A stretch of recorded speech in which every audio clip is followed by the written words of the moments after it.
Hello and welcome to Versus Live. I'm Ross Merriam. And I'm mad. Did you stub your toe this morning? Dog wake you up early? No, I gave you one job. I left you unsupervised for 3 shows, and I gave you one job to hang on to those marbles. And actually, you gave me 2 jobs. I had to watch your dog for 2 days. That's true. You had to keep my dog alive. But also, the main job was to hold on to the marbles. And they're not here. I won 2 out of 3 shows. I don't know what you want from me. You might have. I needed you to win the last one. You could have been 1 and 2 for all I cared, as long as you won that last one. It's just as good as 0-3 if you 2-1 them with the first 2 matches, man. It's okay. I've got a plan. Okay. Okay. We're gonna rob them. Yeah, exactly. Okay. See? Okay. You didn't hear that. Oh, this isn't on air, right? Yeah, we're not live yet, Rob, right? You can. I thought this was like an Ocean's 11 situation where you've already stolen them, and then you just have to tell us how you did it. No, this is Ocean's 10. They hadn't come up with that idea yet. This is we let them know our plan, and then we get caught, and the show ends. Yeah, perfect. It's actually fiendishly part of our plan to get caught. Yes. And then we're going to escape from prison, and then Todd's not going to suspect that we're coming for the marbles. Oh, that's so good. But you're gonna be the tech guy, Rob, on our team. Yeah. Okay, all right. Yeah. I'm in. Yeah. Who's going to be the one doing like backflips and all the tricks and stuff? Because we're too old. That's Henry. That's Henry. Okay. Yeah. Okay. All right. Dog life. Okay. All right. We got the plan. I've got it all thought out. I'll talk to you after the show. I'm less mad then. Continue your spiel. We've got Rob in the booth saying that's a horrible idea, you two, Rob. That's a horrible idea, you two, Rob. Rob will be taking all of your questions, comments, concerns, and burns in the chat. Make sure to tag at Star City Games so he can see them and send his favorites over to us. We are playing some more Modern Horizons 2. Can't get enough of it because so good. It is super sweet. Everybody's talking about how fun the modern queues are, modern challenges, all of these tournaments. And this is our first weekend getting to look at results and what decks other people are playing. Yeah. And the Urza Saga, I guess, is pretty good. Yeah, that card seems really strong. Definitely seems like the best card to me so far. Not to say that, you have to be playing that to have a good deck. There's one other good deck. There's like the Rhinos deck, which looked pretty good. But now, even Amulets absorbing it. Some of these Ancient Stirrings, Hardened Scales style decks have them. And that card seems like it is by far the best so far. Yeah, definitely. Yeah. Emerging from week 1 as the leader in the clubhouse. And now we'll see how the metagame reacts to it in week 2. And I mean, there's cards. There are plenty of cards, and I got Spreading Season on Tuesday. I actually tuned in for specifically that moment. I was waiting for my flight. It got delayed, and I was like, I'll see what's up. And then someone in chat just says yeah, that card dies. And I was like, wow, these people do not know how this works. It's an island. It says it on there. And then after everyone explained it to you guys and in chat, I'm like, oh, I'm the dumb. Okay, yes. That's pretty complicated ruling, though. Yeah, we all got caught unaware on that one. And so that's just sort of showed that there are definitely some countermeasures that you can play to take advantage of Urza Sagas in people's decks, and hopefully we get to see some of those emerge this weekend. Yeah. But for today, we're going to be looking at a lot of decks that did well over the weekend, really assess this first week of Modern Horizons 2 and its impact on the metagame, and I'm going to be starting by playing Urza Saga in my deck. Classic. That's classic. That's where we start. And this is a deck that makes a ton of sense for Urza Saga. This is the Orzhov Hammer deck. Mm-hmm. And, so it's just more ways to find Colossus Hammer. It's right onto the battlefield. If you've got, Sigarda's Aid, then it'll immediately equip. So I think it's an easy way to set up for turn 3 kills. Where you have a turn, if you just turn one Urza Saga, gives your deck a little bit more consistency. Beyond that, we're not finding a ton else. You can find the one copy of the other equipment. It's like Shadowsphere, right? Yeah. And if you need to, draw cards, you can find Mishra's Bauble, I guess. Yeah, not bad. I mean, it does what it does. Seems like a sweet deck. A deck that has pretty much fallen off. I'm not playing Baubles in this deck, am I? It's the zeros are Memnite and Ornithopter. There you go. You can get a creature. You can get a creature. There were zeros in this deck. Yeah. It's of course the zero is Mishra's Bauble. Yeah. They should just play Bauble. Probably. Baubles are always good with Loris. But yeah, that's fair. But no, it seems perfect in that deck. That deck kind of fell off, though, too. It wasn't very good for a while. But maybe this is the breath that it needed to come back. I don't see it in any of the top 8, I don't think, of the 2 challenges this last weekend. I think, you saw it floating around, pretty close to that. It's been doing, reasonably well. I think it's a good response to people playing Urza Saga in their decks. Those decks tend to be, grindy attrition style decks, and good creature combo has always been good in those kinds of matchups. Yeah. Urza Saga doesn't really interact with you. It might put some blockers in the way, but they're blockers that are on the ground. You've got plenty of flyers to go over the top of them. If you can equip the hammer at instant speed, so you can do it after blockers are declared before you lose flying from that giant hammer. I think it's a good response to this early metagame, and also got some really good additions. We're playing Esper Sentinel in addition to Urza Saga, which I think is a great way to give yourself resilience in the removal heavy matchups that you tend to struggle in. Yeah. It's also an artifact. It's a count towards Metalcraft. Your Pure Steel Paladins. Just a really good card in the deck. Yeah, seems sweet to me, and I guess I missed the memo on Urza Saga being the only thing you should do, because I'm playing Domain Zoo to start. I think you guys tried it a little bit, maybe like show one or something when I was gone. But, there were some new toys, and maybe this list is a little more fleshed out than then. And I haven't played it. I've been really hyped for Scion of Draco, and I thought it would be making a bigger impact, to be honest. I think that Urza Saga were kind of my picks to be the ban cards immediately, but I honestly thought Scion of Draco was going to be, a little bit more of a problem, but doesn't really look like it's been that bad so far, and I'm interested to try it out. Yeah, and with the big issue with the Domain Zoo decks is, how far do you lean into Triomes? Because getting a Triome is the fastest way to get to Domain. You get it on turn 2 that way. Yeah. But you do cost yourself a mana on one of those critical early turns. This list, which is from a prelim, did quite well, is staying with that traditional aggressive style, playing a good number of 1-drops. Yep. Not as many Triomes. I think it only has the 1. The lists that are leaning more into it, you still have 2? 2, yep. Okay. So still have 2, but you're not leaning into fetching it on turn 1 every game. Agreed. Sometimes your draw, suggests that you should do that. Sometimes you'd rather get the 1-drop out there faster. Yeah. You'll wait till turn 3 to get Domain. So the lists that are playing more into that, less aggressive style, or I've actually seen playing more of the Cascade creatures and General Ferris Rockerick. Yeah, the one that makes golems, right? Yeah. So that's the sort of 2 different styles of this deck. Neither has been, huge world beater, but I tend to favor being a little bit more aggressive. Yeah. So I like the Ragavans here. I want to try that card out. I haven't honestly seen it played, really at all. It doesn't seem like it's the number 1 card when I check out streamers and stuff. There's a lot more Urza Saga, and they don't really blend too well together. But, another card that I think is super powerful and I'm willing to explore. Last thing I want to say about Scion of Draco is I really wanted to try it in a list of, Bring to Light, Omnath, that style of deck. But it just really doesn't feel like it meshes too well with that if you, only have Omnath as your creature.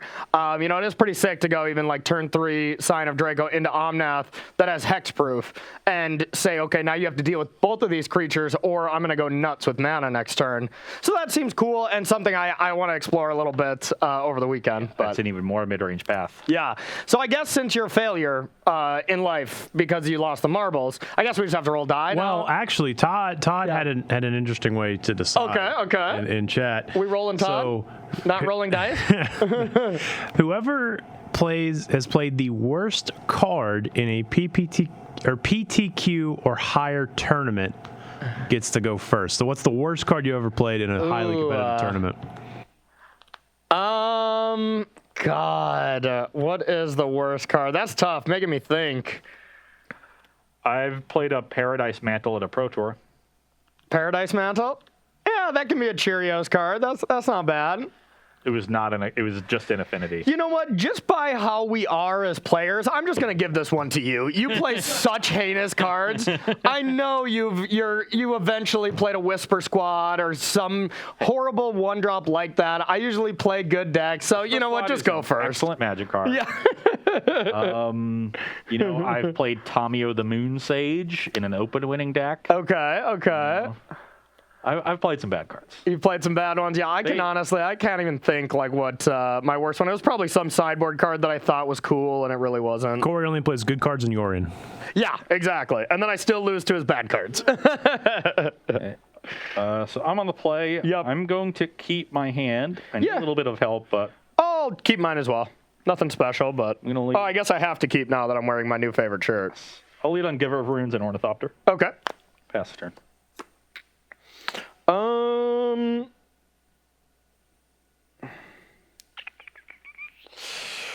Well, Giver is obnoxious, and I do want to make sure I can get rid of that. It's really a question, do I want to put creatures on the battlefield first? It's kind of awkward because if I do that and try to attack next turn, even with removal spells, you can still just give a creature protection. So it almost just seems like I have to do it now. So I'm going to take 2, and I'm going to bolt this. You're at 18. Pass to you. Oh, drew the card I wanted. Wow. What do you know? Back to your old tricks, I see. Indeed. I'll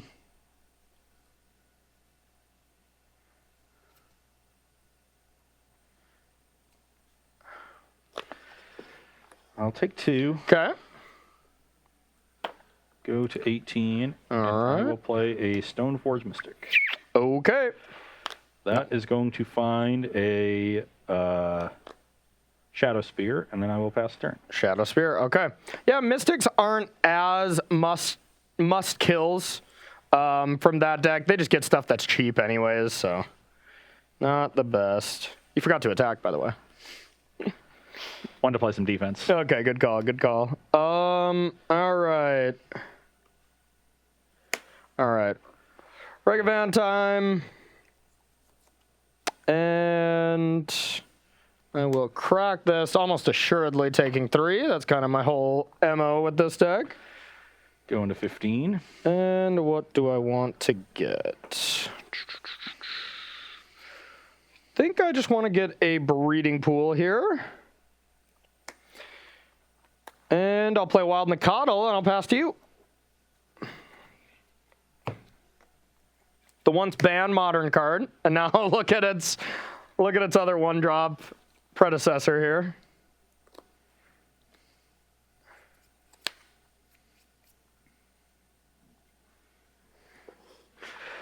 I'll play Esper Sentinel and Okay. Colossus Hammer. Okay. Pass the turn.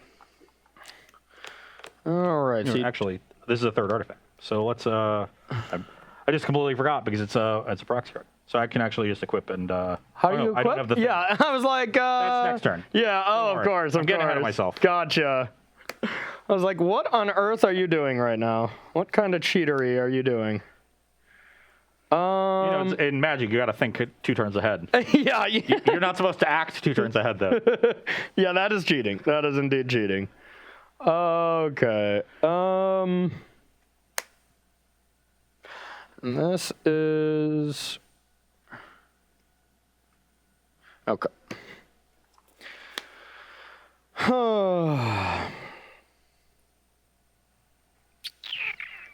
Let's go with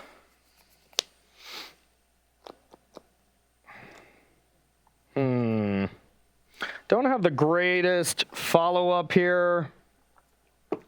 I would like my Regavan to live, but I don't know if I truly have a choice to let you block here.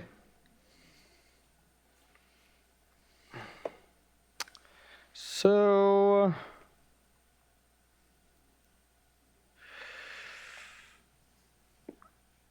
I'll attack.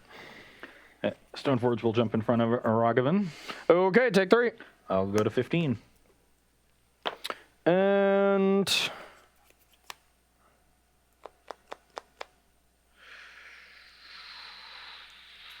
then I will just pass to you.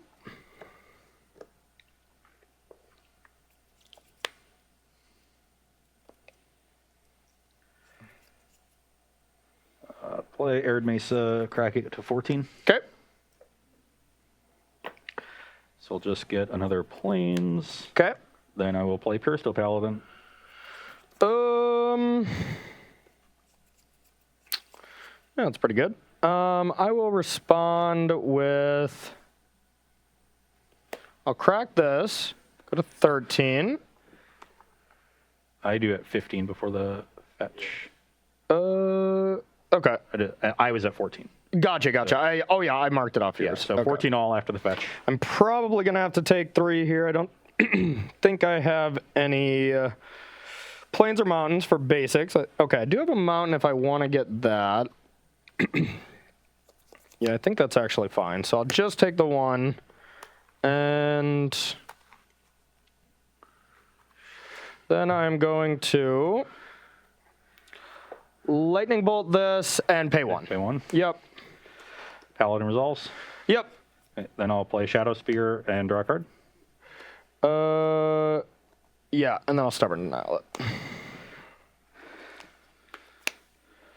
And then I'll play Ornithopter. No! Flip the hammer over to the Thopter that can attack. Yeah. Attack you for 10. Yeah, down to 4. Hold on. Then I'm going to Did you top deck it? No, I've had the Ornithopter. Okay. Then I'll move the hammer to the untapped Ornithopter and pass it to him. Okay, I'm dead. Yep, dead. Brutal. Thought I could contain that, but... You can jump block.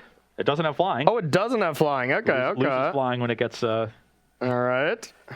Well... like maybe you can send the Tribal Flames upstairs and try to burn me out. Yeah, I guess I can. So I'm going to go like that. I got an Overgrown Tomb, and I could just try to kill Pierce still. I just don't really have any outs to actually deal with this Ornithopter besides chump blocking it. So... Putting you to 9, though, that's not even good. All right, I'll just kill this. Don't know how this accomplishes much, but I'll pass to you. I think I would have just gone upstairs and tried to run 2 more off the top. Yeah. Now there's going to be 2 more off the top immediately. Yeah, attack you for 10. All right, block. Then I will... put the Luris into my hand. Okay. And...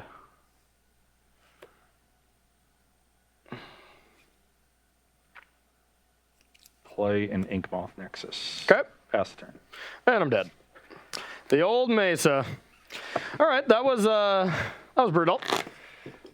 Yeah, it was, the proper way to sequence that for sure. Most people want to just play the Paladin first to get all the value you can, but when you get that free equip against a deck like this that doesn't have damage or removal that isn't just damage, then believe it or not, your 10-12 is probably going to be pretty indestructible. And if you would let that resolve thinking that I'm going to play the Shadow Spear next to try to draw a card, I'm going to immediately equip. Yeah. That was my plan the entire time. I just had a good hand that needed a couple lands, and I had 2 lands off the top. And you ripped them. Okay, fair enough. Well, that's game number 1 going to Ross. We're going to head to the sideboard and see if I got anything to deal with those pesky artifacts. So don't go anywhere. We'll be right back here on Versus Live. All right, everybody, welcome back to sideboarding here on Versus Live.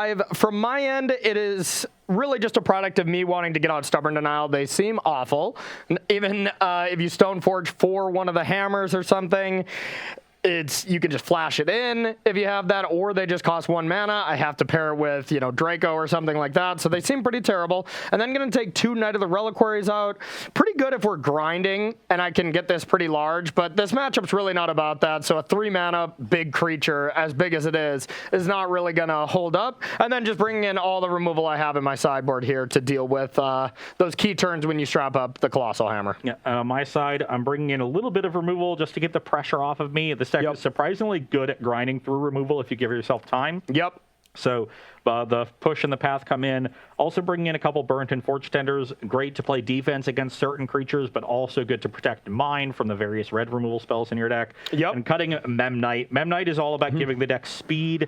You expect in the post-sideboard games that your opponent is going to have a lot more disruption, and they're going to play slower, so the games are going to slow down. So speed from my end is less important. Memnite significantly worse than Ornithopter because it doesn't have flying. I'd much rather have the evasion than the initial point of power when Corey has a lot of big ground creatures of his own. Yep. Yeah, I feel like Memnite is just like the first card to be cut in like every matchup. It's just that card that's like really good for game 1 because a lot of people don't have their decks focused to beat you, and then afterwards it's like you gotta pivot in some way to their game plan. Yeah. So any creature matchup for sure. Yeah, I think if you were or Ren and 6 if they have like Bring to Light Ren and 6 kind of stuff. If you're playing against like Esper Control, I'd probably have Memnite in my deck before Ornithopter. Yeah, good point. Just does the same thing but hits for 1 if they're not gonna have any blockers. Yeah, but yeah. And usually in those matchups you're limping over the finish line. Yeah, if they have any ground creatures, you would rather just have the possibility to fly over them. So, yeah. All right, Rob, you got any questions from our lovely audience? I haven't said that in so long. I missed it. Yeah, I've got a few here. Until they ask them. They're not lovely anymore. Oh, okay. They're harsh to you. Okay. They've turned. First up is with Imperial Recruiter being added to the format, do you think that we could see a Kiki Jiki combo deck maybe be viable? I mean, I think it's possible, and they're already out there, right? Like, there already could have been Kiki-Jiki decks. It's a good enabler, I guess, but I still I've said it from the second we saw that card previewed, I just do not think that Modern is at a place where that's going to be a reasonably good card. Like, it's just such a bad stat. Helps out for combo, and maybe if there's a lot of Urza Saga stuff where they're trying to grind out, those kind of creature combos get better. But are those creature combos better than Devoted Druid Heliod combos is what I always ask myself, and I think the answer is no, but I that's not my style of game, so maybe you'll be better at this. Yeah, so the issue with is exactly what Corey brought up, is that you're sacrificing speed relative to the existing creature combo decks in the format, right? Mm-hmm. So you need to be gaining something and that those decks don't have, and that's going to be the ability to play a fair game. Yeah. And Imperial Recruiter is going to help in that style of game pretty well. I think you need to pair Recruiter with either Aether Vial or a lot of mana acceleration, because the 3-mana 1/1 body is such a low impact, initially. You need to be ahead on tempo in some other way in order to be able to, find the time to cast your 3-mana 1/1. Yeah, like Ragavan maybe might be, seems kind of sweet with it if you could like ramp into it with the treasure, but even that, it's kind of weird. I played a Chord of Calling, a Temur Chord deck with Imperial Recruiter and the Kiki Deceiver Exarch combo. Yeah. That seemed pretty sweet. That was a couple weeks ago. Okay. The issue right now with those decks is we're seeing some response to Urza Saga with more linear strategies. Yeah. And these creature combo decks that are a little bit slower, they want to play against the heavier removal decks. They're really good at grinding. My versions of these decks have always been Yorion decks, which is great at grinding. Take advantage of these enters the battlefield triggers. So, I think it's going to take the right metagame for that kind of deck to be viable. I don't think it's going to be, a go-to deck no matter what is going on in the Modern metagame. Yeah. It's going to need, a lot of fair control decks and mid-range decks to be around in the metagame. And right now, those decks are on a downswing. So the metagame isn't really ripe for it, but I think there are going to be times in the future where the right metagame comes up, and that deck is something that you can look to. Yeah, because right now, you want to be, if I'm looking to join a Modern tournament this weekend, which I will, I'm going to play the Modern Challenge, because I've just seen so many sweet deck lists. I'm itching to actually play a tournament with it. Step one for me is I want to be powerful and proactive. And I don't want to try to have a metagame call yet because it's too wide open. Sure, there's a lot of Urza Saga, but it's in a lot of different decks, and there's a lot of things you have to be prepared for. So, and a lot of different strategies of decks. Yeah. It's in this Hammer deck. It's also in Urza decks. It's also in Primeval Titan decks. Yeah, it's also in Affinity decks. Yeah, exactly. So, I mean, it's the metagame is still just crazy right now, and I'm sure we'll get, lasered in on, like, what are going to be the best decks here in 2 to 3 weeks or whatever. But for now, I'm going to be playing something powerful and proactive and hoping for the best, Yeah.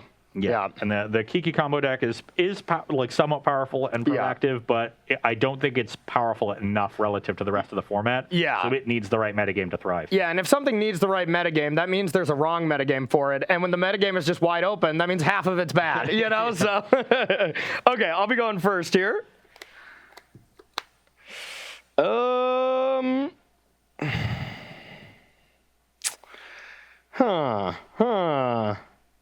Could stay true to my shirt here. It's not awful.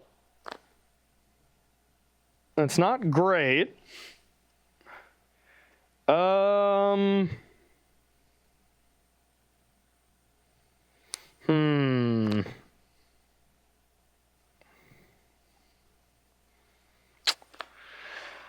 Oh, this is close. This is close. If I get a little help, this hand is unreal. And just certain draws, it's going to be good no matter what. But there's certain draws that really punish this hand, of course. All right, I'm going to try it. I'll keep. My hands was good. So. Just perfect? Okay. I wouldn't say perfect, but it's good. I'm going to take 3, get a Stomping Ground, and play Ragavan. I'll pass 17. You. I will play the Ragavan Stopper. Burden Fortune. Oh, God. You're up. That was one of the cards that I did not want to see. Oh, my God. Okay, well, I'm dead. I got an account, and I'll pass. I was really banking on this getting in there. Yikes. I regret everything. Inkmoth. Giver of Runes. Springleaf Drum. Okay. Pass the turn. Yikes. Yikes, yikes, yikes. I'll attack for 2. I will take it. Go to 18. Okay, and I'll pass to you, and at your upkeep, I'll Bolt Giver.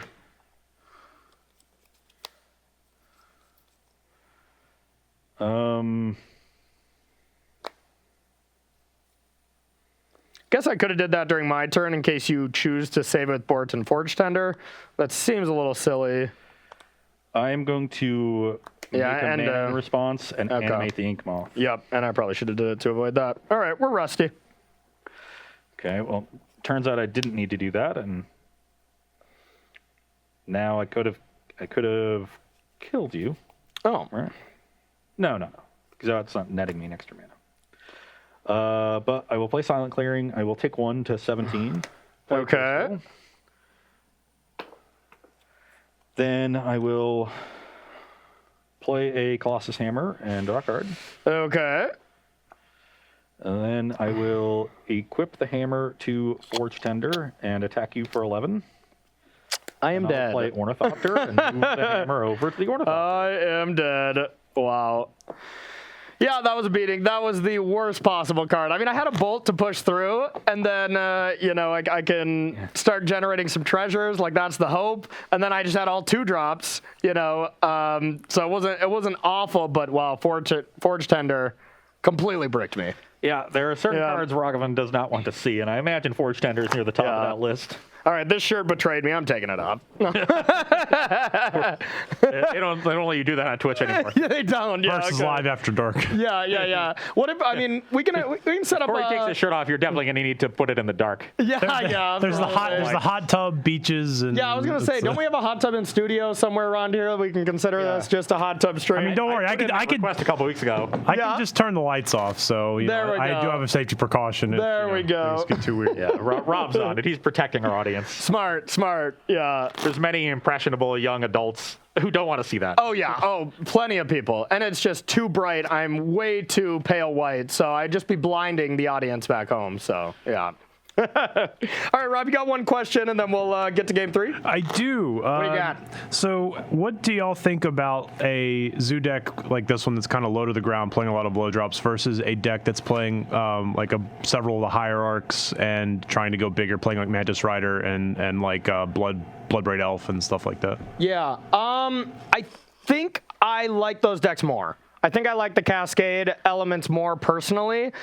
These style of decks have kind of been a thing of the past, just burn spells and creatures. I feel like if you really want to be the hyper-aggressive decks, you do some kind of deck like this where you have this cool over-the-top combo, or you're just like all burn and you have that very good game plan. This one ties in different directions a lot. Well, having a bad mana base, if you don't have a lot of, fetch lands, you ever just draw like one of your basics and stuff, you're kind of in mulligan territory already. So I tend to like decks that aren't structured like this, but I was wondering if the power level of some of these 2 drops of Sign of Draco, of the Kavu, put it back over the top. So I was interested in that, but normally it's not normally my style, and I'd rather play the Cascade stuff. Well, so far you haven't cast any of the 2 drops, so that's true. That's true. Really know, but the 1 drops have not impressed.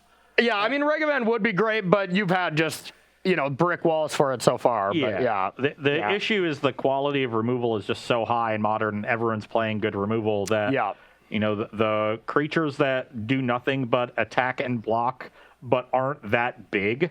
Or creatures that need to attack and block to be good, but aren't that big, usually just don't get in. Yeah. Like Ragavan, I think you need to back up with removal, and you're doing it reasonably well. Got a little unlucky for me to have the exact right creature. Like if I play Giver there or a Memnite, then you just get to bolt and attack. Exactly. And you still cast off Regivan. Like if I hit a land, I can't play it, right? Because it doesn't say play. Yeah. Okay. So that not as great, but the treasures you're getting snowball pretty quickly. They do, yeah. Regardless of the cards that you're hitting. So the big issue is just Wild McConnell is just not that good of a card. It really isn't. Yeah. As much as I would prefer to play that kind of strategy, the issue is you just don't have good enough 1-drops. And I don't know what good enough 1-drops would look like. Yeah. Like I think it either has to be the all-in hyper-aggressive ones, like maybe play Goblin Guides, stuff like that, or go with the Hierarch plans and try to go down that alley and then play just higher upside creatures. Like maybe even Omnath and an aggressive shell. Like that's interesting to me. But it just hasn't really been played, you know? Yeah. I think I've seen some of the Cascade builds play like one Omnath, Yeah. just as a high end curve topper kind of card. But Yeah. I've also seen, like you said, like the mid range Niv Mizzet just play Scion. Yeah. Well, I'm on the play, and I mean, honestly, what could go wrong, Rob? You know, I think this hand's just perfect at this point. We have this, so all our problems are solved. So, yeah, I'm gonna keep. I will keep as well. Okay, I got this, and debating what I want to, which land I want to search for. I'm gonna take 3. 17.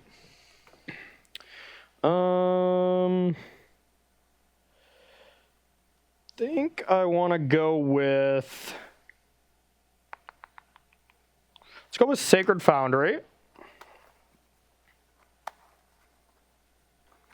And I got a Regavan. Pass to you. One of these times, this card's going to do something.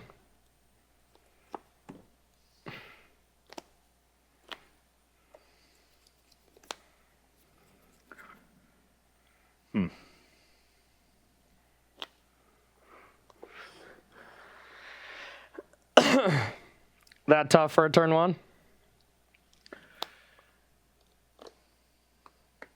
Play Plains and a Springleaf Drum. Okay.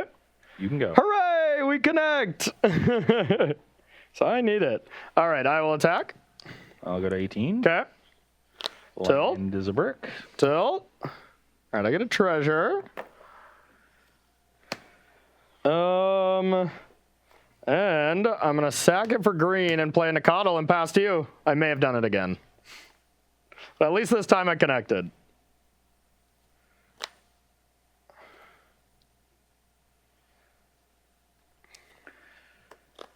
I will play a Stoneforge Mystic. Okay. Trigger. Yep. I will get a Colossus Hammer. Okay.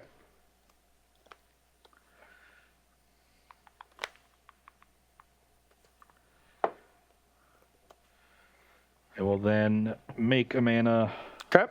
and cast the Colossus Hammer. Okay. Pass the turn. All right. End step, I'll bolt this. Untap. Sweet. I will attack. I will go to 13. Okay. Give me a non-land, please. I'm going to give her runes. Okay. I'll take a giver. I'll play that. I just have to cast it like normal and Yeah. everything, right? Okay. And I'll pass to you. It's pretty good. Yeah, giver's not bad. 1 land and a dream.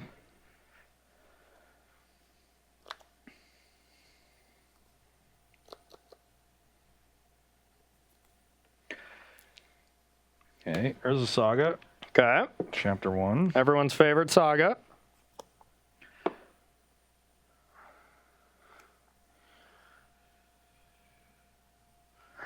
Pure Steel Paladin. Yep. I will play a Shadow Spear. Okay. Draw a card. Yep.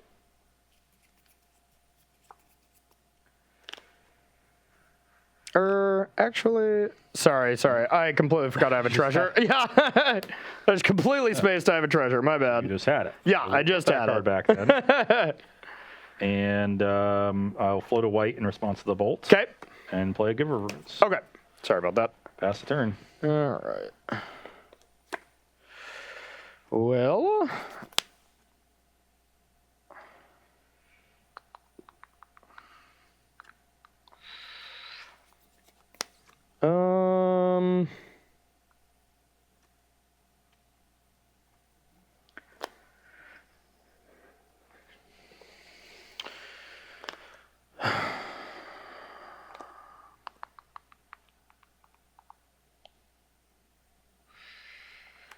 I'm gonna give this pro white Yep.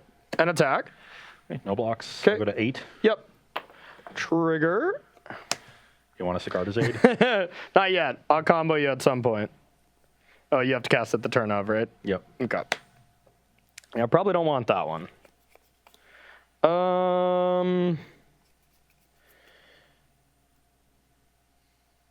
Then I will.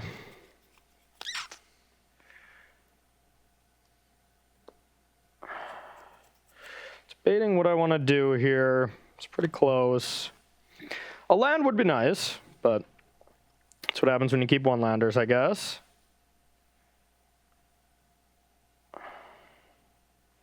All right, I'll helix this. It's not good. Go to 20, and I'll pass to you. Draw. Yep. Chapter 2. Okay. This will be some big artifacts. Yeah, I think that is the plan.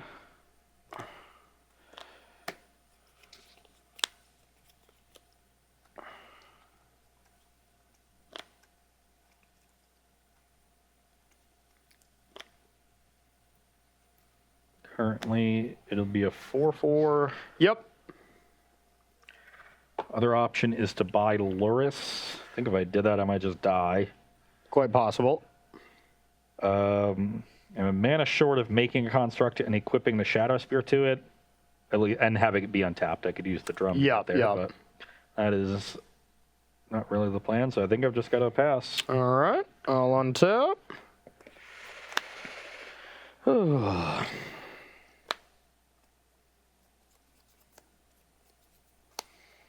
I will attack. Before blocks, I'll make a construct. Yep, and then I'll path it. Okay.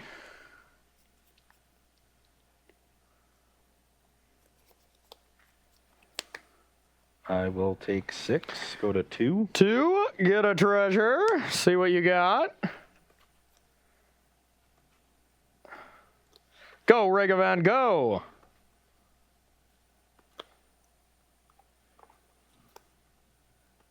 Yeah, you don't have the best hits for Ragavan. You have some decent ones for me. Like, this is probably the best possible. But outside of that, it's not great.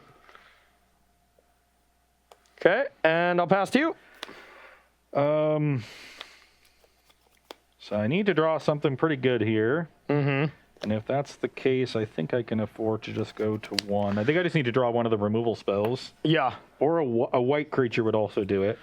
Yeah, the nice thing is you don't have a land that can attack and, like, lifelink. Because you connect with a hammered Shadow Sphere or something like that one turn, it's just over. Yeah.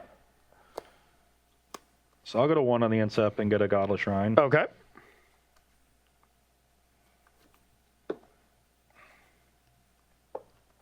One land and a dream.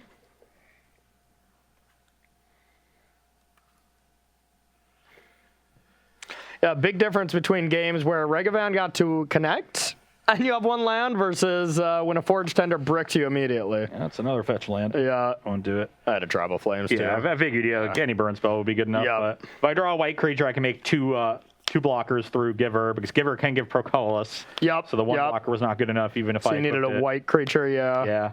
I actually really needed that Signard as aid. Like, I had the hammer, although you had removal anyway. So. Yeah, to be fair, even I just attack for 3 when you're at 1, right? Mm. If you only have 2 creatures. Yeah, Unless you had enough to equip. Yeah, I was going to have plenty of mana. Were you? If you had to play a creature? You needed like an artifact, a 0 mana, like an Ornithopter or something. Well, I was getting one off of the... I can get one off of the Saga. Oh, yeah, that's right. Okay. Yeah, that would have been sweet. Yeah. Saga was Burn spell was still going to get you, but, you know, still, yeah. So Saga was getting a creature, then I pay 3 mana to make another construct to pay 2 mana to equip, which was part of the reason I wanted to use the fetch land. Yeah. So I was going to have 2 blockers regardless, but I needed a white creature. Yeah. God, I was just playing the Affinity deck, which we'll see a little later. I was pretty hyped about that just in a league last night, and that just has to be the best Urza Saga deck. Like, it just gets gigantic. Then you get the choice between, you know, just so many utilities, Bobble, Spellbomb to bounce something. You know, I'm main decking a Pithing Needle. I think, like, every Urza Saga list should just have a Pithing Needle. So people just don't respond to that Chapter 3 going off, and you just get them with their fetch lands, you know, you get their Ren and 6s or something. On Tuesday when he had a Vial in play. Yes. To be fair, I got you immediately, but you're like, oh, yeah, I forgot. And I was like, yeah, all right. Everyone gets one. You distracted me by talking. Yeah. That's my whole goal. Yeah. That's my whole goal is to throw you off by just saying so many words. Well, when you start talking, I have to use all of my brain power to ignore you. Yes, of course. While still listening enough to know when you have to chime in for your job. Yeah, it's a tough balance, really. Yeah, it really is difficult. That's why they pay me the big bucks. Yeah, good call, good call. It's just like me and Todd when you start ranting about the Utah Jazz. We go to our happy place and black out from here and then be like, oh, yeah, we have to come back in. Okay. My happy place is Vivint Smart Home Arena. Yeah, okay. Why did I get him started? Rob, you got one question while we shovel up for this fourth game? Yes, I do, and for some reason, I just forgot it. This is Nice. really dumb. Nice. Oh, it was Ross. That's the same thing. Yeah. He blacks out both of us. Yeah. Should you be? Do you think this deck could be playing like a one of Ginger Brute to find with your Urza Saga to give for the haste creature? I like that. That sounds great. That's what I was playing in the affinity list too. Just because you have so many like cranial platings and stuff like that where the haste damage can actually just get you. It's also just like a source of life gaining in bird matchups. Yeah. And just a fine creature. One Ginger Brute sounds great. That's an awesome idea. Agreed. Yep. I think that's sweet. One of that, one of Needle. I just love those one-ofs when you play 4 sagas, you know? Okay. I will keep my hand. I don't think I can keep this. The one time when I have like multiple lands, I'm like, oh, this hand is not good. You just get to cast your spells. You don't have to work for them. But honestly, without any interaction here, and the fact that Tarmogoyf is as close to like a 2-mana Grizzly Bearer in this matchup, I just do not think I can keep this hand. I think I just get run over too fast. Yep. All right. I'll ship it. 4 lands is kind of excessive anyways, too, so I think that hand just had a little bit too much problems. But I do think this deck probably doesn't mulligan that great, and it's just going to have a lot of awkward hands. I mean, you have a lot of fetch lands to make your mana base better, but it's still a 5-color deck, and you need the right combination of creatures and spells, and usually that combination is a little scary. Yeah. The awkward thing is when you draw the fetch land and shock land that exactly match. Yeah, no, that is awkward. Okay, I will keep this, and what do we want to put on the bottom? I think I'll just put this on the bottom, and let's do it. Yeah, I'm going to lead on a Sigarda's Aid and an Ornithopter and another Ornithopter. Okay. And you can go. All right.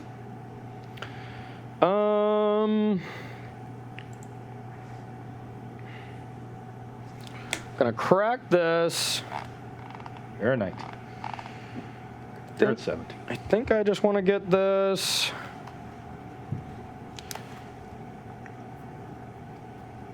All right, and I got a Regavan. Pass to you. Am I dead? No. Okay. Attack with an Ornithopter. I'll take it. Before or after blocks before damage, I'll play Colossus Hammer and equip the Ornithopter. Okay. You go to 7. Yeah. Then I'll play another Ornithopter. Okay. And I'll pass the turn. All right. That's not great for me. Why were you complaining so much about only having 1 land? It's fine. Yeah. You just cast all your spells. Yeah. Where's my Ancient Grudges when I need them? All right, I'll attack. I'm going to chump to take Corey off of a treasure. Okay. Especially because he doesn't have white mana, and that's what he needs to deal with a 10-12 Ornithopter. Yeah. All right, I'll take 2. You go to 5. I will play this chump blocker, and I'll pass to you.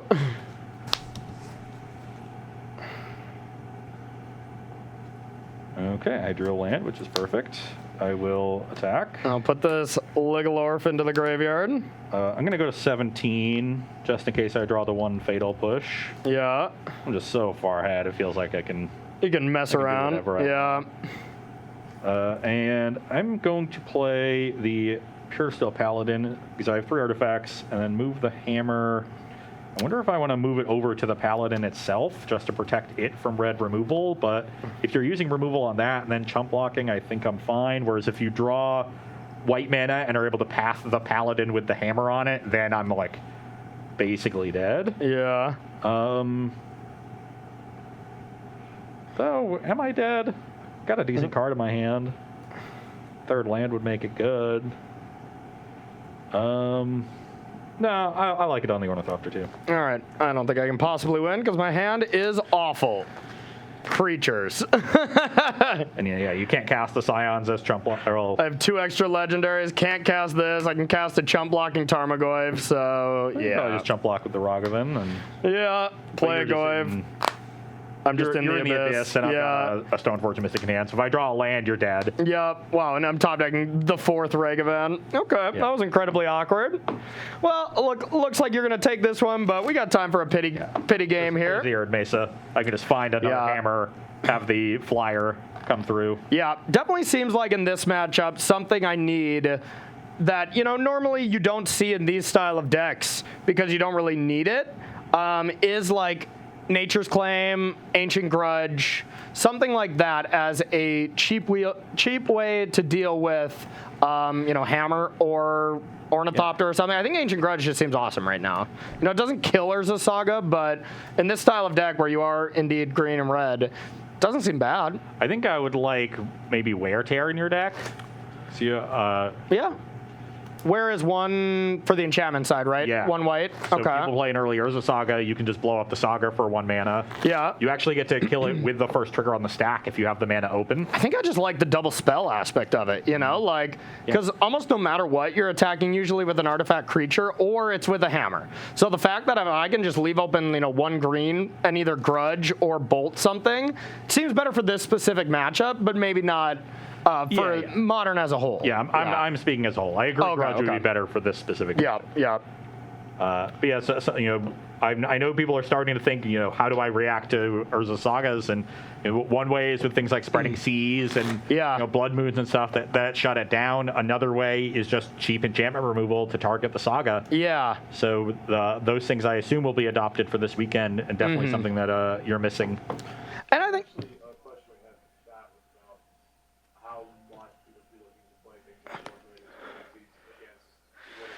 Against what would be an open field, say, this weekend. Do you think that you shouldn't go too hard on it because it's an overreaction to how wide Modern typically is? Or is this card going to be ubiquitous enough that people would do that? Yeah, I wouldn't go that far out of my way. When you're thinking about building a sideboard, the card should fit your deck, unless it's a complete nightmare matchup and you're sort of acting out of desperation. And you also want to have cards that serve a dual purpose. So Spreading Seas and Blood Moon can be good against Tron and big mana decks. So I assume Blood Moon will be popular this weekend because Amulet has also picked up playing Urza Saga. Yeah. Then but the cheap enchantment removal, you should have some idea of other matchups that those cards come in. Yeah. Other than just Urza Saga decks. But if those things do exist, then put them in your sideboard. Yeah, agreed. But, don't go to great lengths like playing Spreading Seas in your Crashing Footfall Rhino deck or something like that, that derails your deck a little bit too much. You want Blood Moon in that deck. Yeah, Blood Moon seems great in that deck. Though their mana base is not great for it. Yeah. Okay, well, this is another pretty awkward hand, but being on the play, I think I'm going to try it. God, this deck produces some awkward ones. I'll keep this hand. I got a Ragavan. Pass to you. I got a pirate monkey, and a dream. Well, that certainly changes things.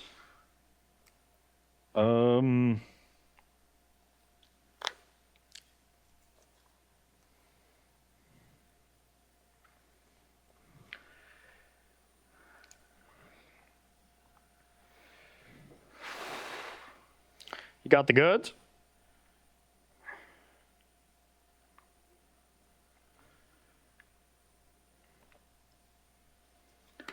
Urza Saga. Okay.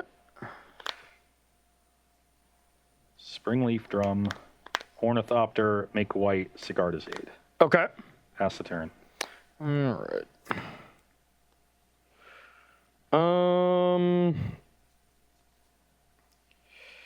Gonna start with an attack. No, this shouldn't have been Saga. This should have been the Inkmon Texas. Okay. I will take 2 to 18. Okay. Get your treasure. Okay. So I could Paladin. If you have a white mana. Oh yeah, you can just cast it, right? Yeah, you can't cast it. Okay. You need the appropriate mana. Okay. That's Treasure not only to help so much. That's not as good.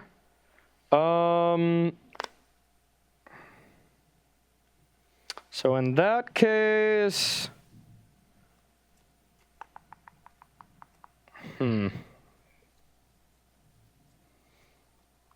So I definitely don't care about a paladin. So to get rid of a treasure here for a 2/2 is not that big of a deal. I think I'd rather play one of my cards. I am worried about you just, killing me. I do that sometimes. Yep. You're killing me, Smalls. You're killing me. So let's go with this, and I got a Kavu, and I'll pass to you. Draws both basic. Yeah, slightly awkward.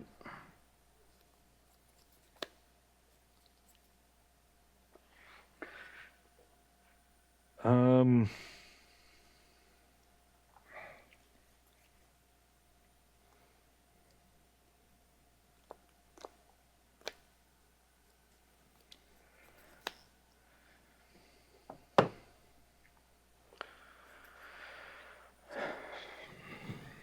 feel like I screwed this up and should have played the Saga.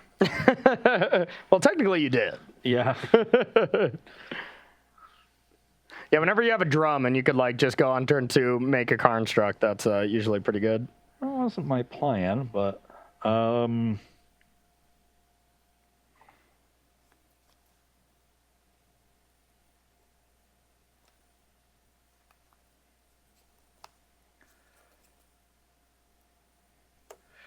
I'm gonna go to 17. Okay.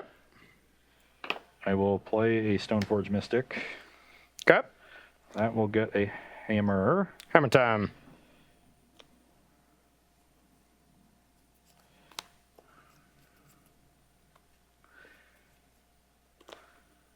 Currently, that Kavu is just a 2/2. Dude, 2/2. It's ripped.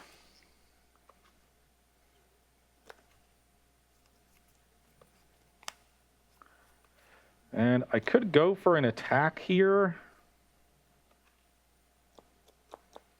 Oh, that's what I should, yeah.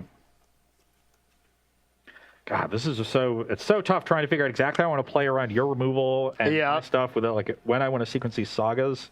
Actually, I think I should play a saga this turn. It's still going to be the Stoneforge Mystic, but I'm gonna pay for it like this, and leave up that. Okay. So I'm gonna stay at 18. Okay. And then I'm just gonna pass the turn.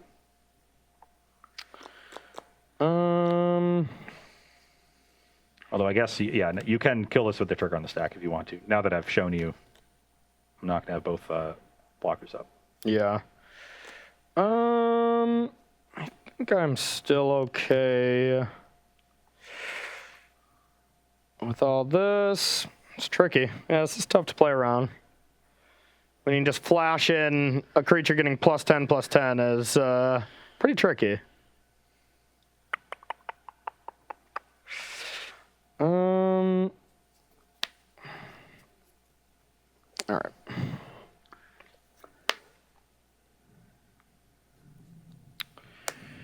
All right, I got a Heath.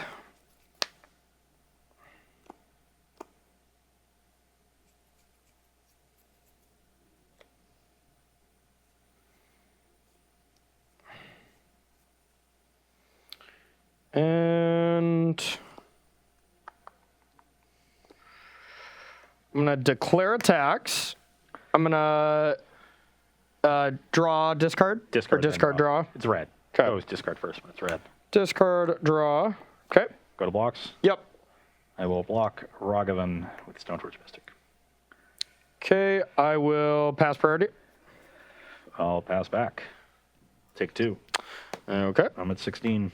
Or 15, right? No, because I didn't take Oh, you didn't take one. Yeah. Okay, so 16. 16, 20. Then I'll play Ragavan. And I'll pass to you.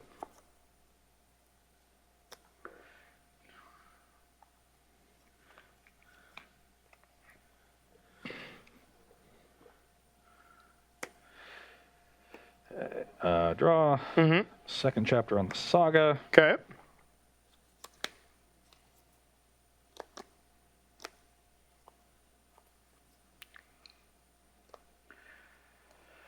Play another saga. Okay.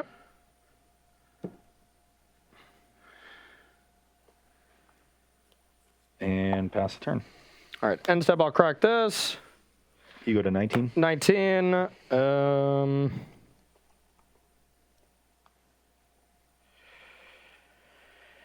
I'll get a Triome.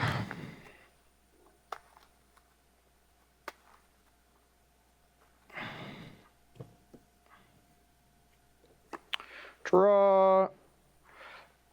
Not a great draw.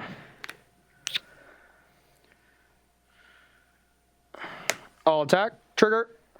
Discard Regavan. Draw. Before blocks, I'll make a construct. Okay.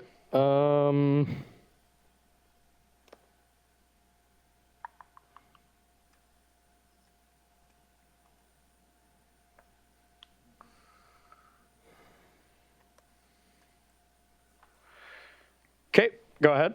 Go to blocks. Yep. I will block Ragavan. 3/3 against a 2/1. Yep.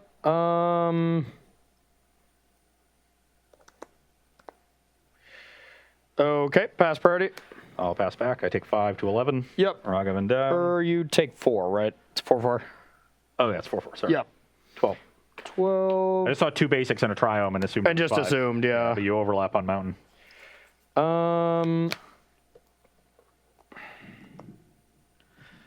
Should have gotten the Esper Triome. I know.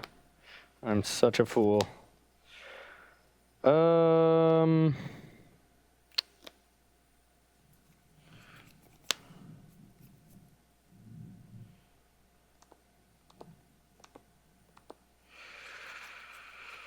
This is tricky.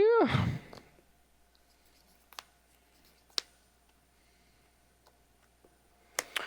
gonna play Heath.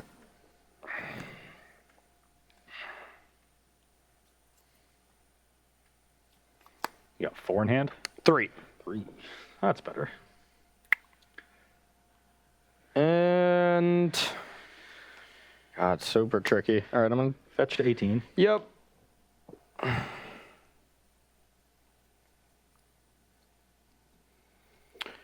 Gonna get The other Triome. So now Takavu is a 5/5. Yep. And I'm going to Tribal Flames you for 5. That'll put me to 7. Yep, and then I'll pass to you. Okay, draw for turn. Yep.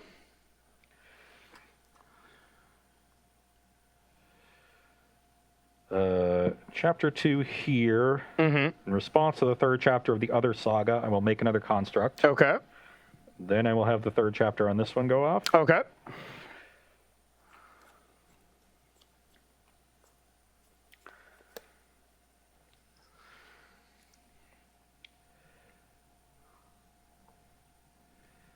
I've drawn a lot of Regavans. I'm going to find Shadow Spear and attempt to equip to the construct that can attack.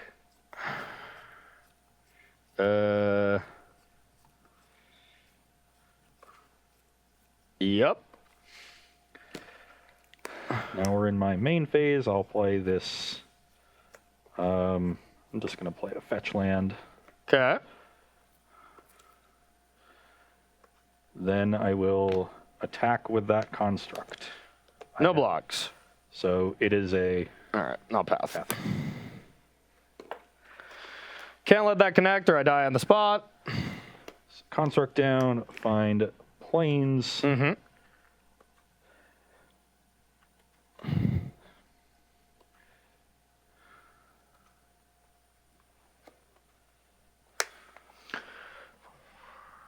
And I will pass the turn. All right. I will untap. A draw. Declare attacks. Sure. Attack. Rummage. You have 2 in hand now? Yep.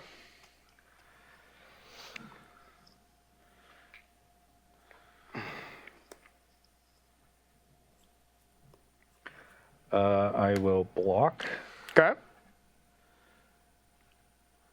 4 damage, sacrifice the fetch, go to 6. Okay.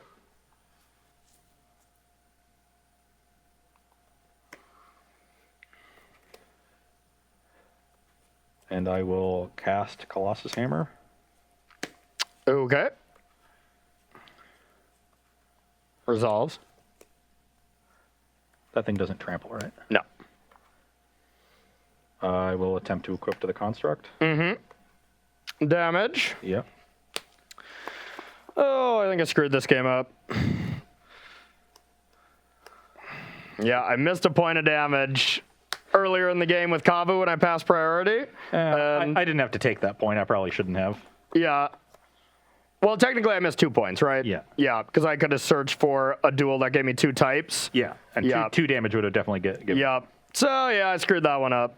Yeah, you just have a Tribal Flames. Yep, had another one. Had a path, for most of the game, but just had to leave it back the whole time with Inkmoth Nexus. Didn't have a chance to, really try to push through.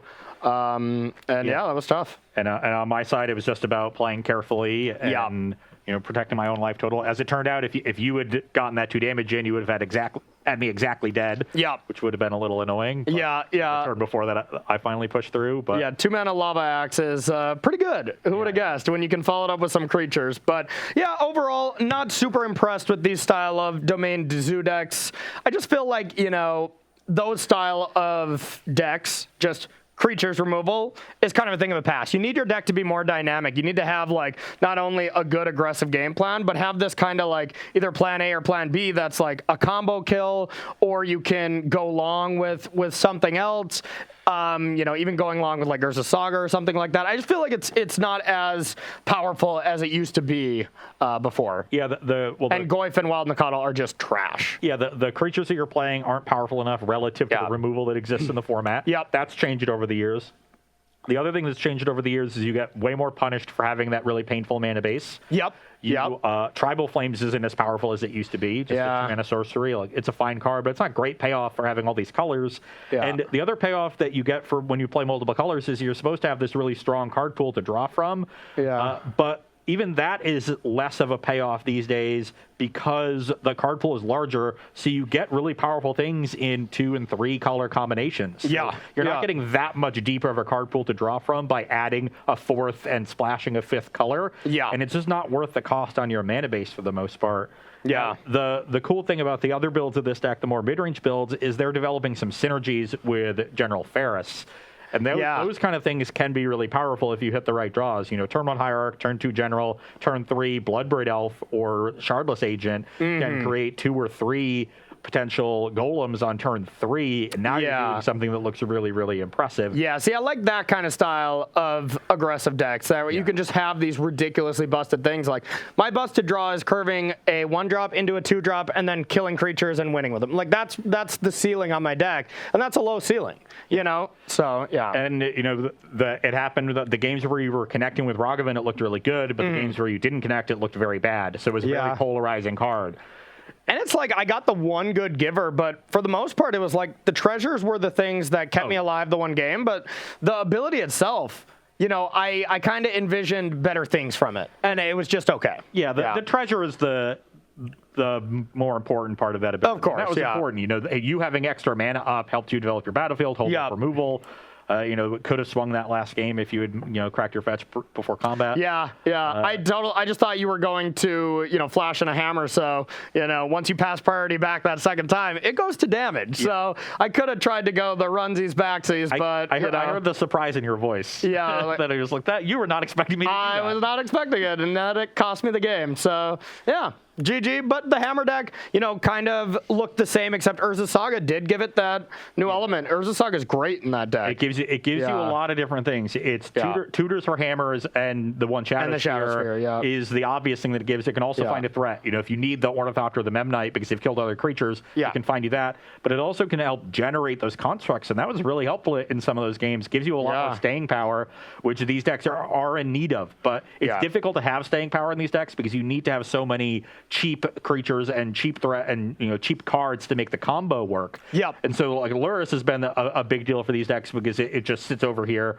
and it's always there if you need it in the late game. Yeah. Urza Saga also just sort of comes along for free. Is mostly a land, mostly is a tutor for your combo, but also helps you pivot if they've stocked your combo to just go, okay, I have 2 constructs and a Springleaf Drum and an Ornithopter. These constructs are 4/4s. Let's go. And this does not return Urza Saga, right? Like, okay. You don't get to play lands. I was just thinking for a second, I was like, oh my god, is Lurrus even more busted? Yeah, but then, it is still an enchantment, but also a land. Esper Sentinel, another cheap creature, one that contributes to Metalcraft and also gives you staying power in heavier removal matchups. Yeah, So I think this deck got a really big boost because, cheap cards that provide that late game and provide resilience to removal are really hard to come by, and it just got 2 more of them. Yeah, no, I think that deck definitely got a boost because I think it needed it too. It was not a tier 1, maybe even a tier 2 deck for the last part before Modern Horizon 2 came out. So maybe it's good enough. But yeah, Ross taking down the first one. We are going to head to a break after this. I'm going to be playing Affinity next, which I've even made changes to this list now, and I think this is cool. But there's some cards I wouldn't even play. But it just shows even in a very dedicated deck like Affinity, there's still kind of room to mess around with it, which is exciting because I think Affinity is a deck that people have loved, and Mox Opal died, for Urza's sins, and Affinity was completely fine.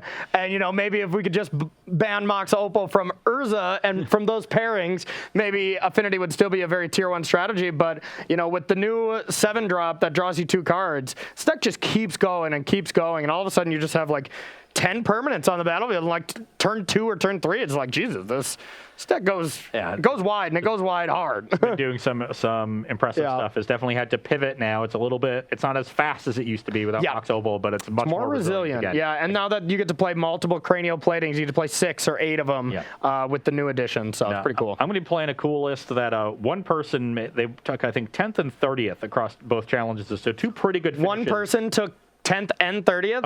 Across the 2 challenges. I was going to say, that's against the rules. Yeah. You can't double queue in the same event. 2 solid finishes, just knocking on the door of that top 8, but pretty strong showing to do that over the course of a single weekend. With a very unique looking Esper Stoneblade list. So that's what I'm going to be playing in the next match, see if I can stand up to this new, more resilient version of Affinity. Yeah, you just can't get enough of Stoneblade, huh?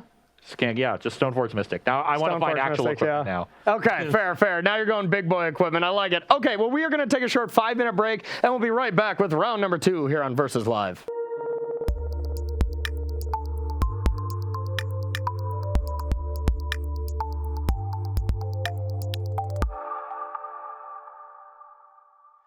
All right, everybody, welcome back to Versus Live. My name is Corey Ballmeister. And I'm Ross Marion. And we got Rob in the booth. Say what's up, Rob. What's up, Rob? Rob will be taking all your questions, comments, concerns, and burns in the chat. So make sure to tag at Star City Games, and he will get his favorite one sent over to us.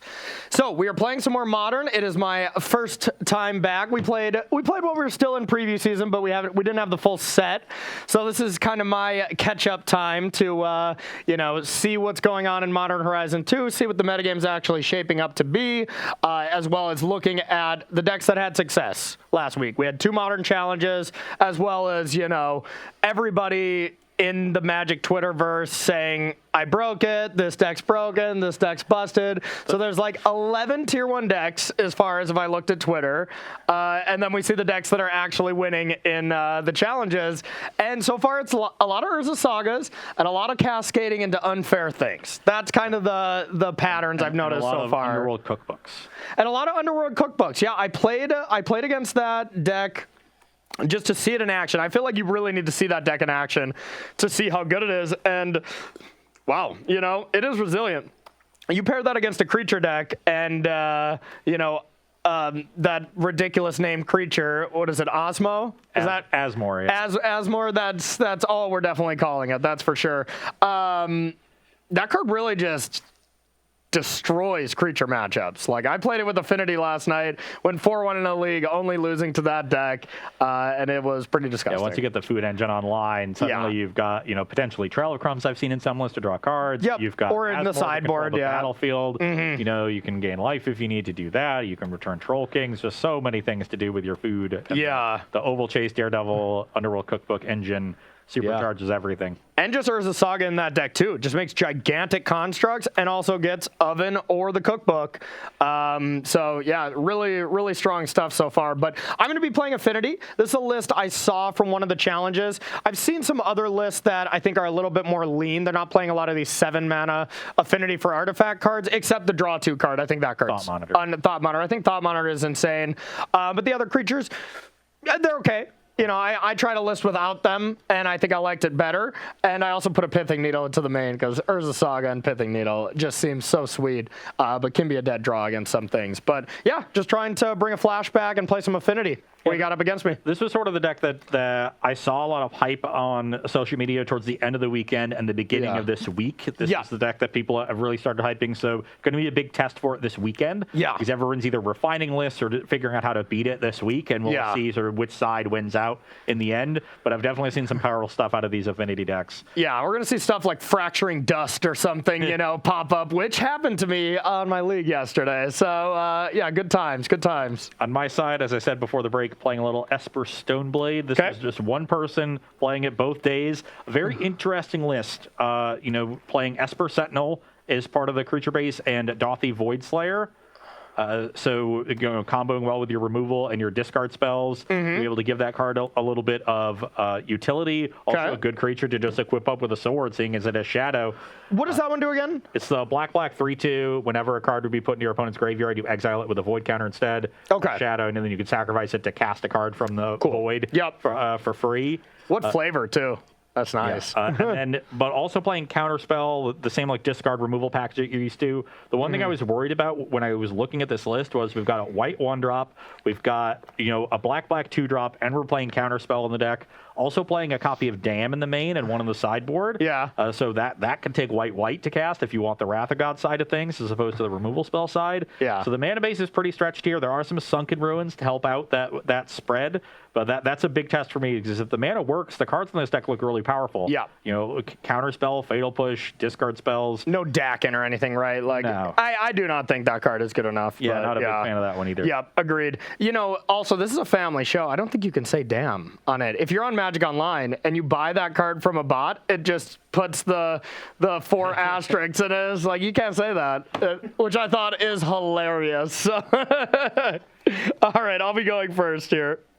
All right, let's see. This is about what I expected to draw. Just perfect. That good? That good? I'm going to keep the hand because it is solid. If I can draw like a fetch land, we'll be in business. Okay. I think I can keep this as well. It's not insane, but definitely not awful. So I'll start with the Darksteel Citadel. I'll play these. And I will pass to you. Okay, we drew a fetch land. Okay. I'm going to have to take 3 for this one because I definitely want an Inquisition on turn 1. And I am going to get a Godless Shrine. So I have 2 lands and a 7-drop. Okay. All right. Nice 1-mana peak there. I see what you're doing here. Yeah, you're at 17. Pass the turn. I was just debating if I want to sack Bobble or not. If I top deck a 0-drop or a Darksteel Citadel, I can cast this. So I think I want to hold off. It's close though, because I'm doing nothing next turn. So maybe that means I should. And like, there's so many artifacts you can draw into. Cranial Plating would be pretty good and stuff too. I think I am gonna bobble. I'm not sure on this though. Okay. A draw for bobble. A draw for turn. It wouldn't have really mattered. I'm still not gonna be doing much. Oh, wait a minute. Okay, so I got a Welding Jar. Yep. And yeah, 4, 5. Oh, I am still 1 short, huh? Yeah. Yeah, but the Welding Jar was the second card down, so it didn't matter as much. So I will go like this, and yeah, pass to you. Not great. Okay. I've got a Drowned Catacomb and a Stoneforge Mystic. Okay. Trigger the Stoneforge, and you basically have no removal, so I'm just going to get the Caldra. Yeah, I need a refresher on this one. Yeah, this one's insane, right? Does a lot. Okay, okay. Not bad. Not bad. All right. I will draw next chapter. I think it's probably just make a construct turn. Let's go like that, and yeah, I'll pass to you. Well, Nexus could be worrying if you draw like Nettle Cyst or something. So now I have two options. I can put the Calder into play this, or I can just play this turn. This card's not doing much of anything, so I'm just going to play Esper Sentinel and pass the turn. And instead make a construct? I think I'd rather the Calder play defense against Corey's construct than play offense here. Draw. Trigger on the stack. I'm going to make another construct. Yep. You got any more of those? Oh, right thanks. Here. Okay. Big stack of them. Trigger. Yep. Pithing Needle. Name Stoneforge.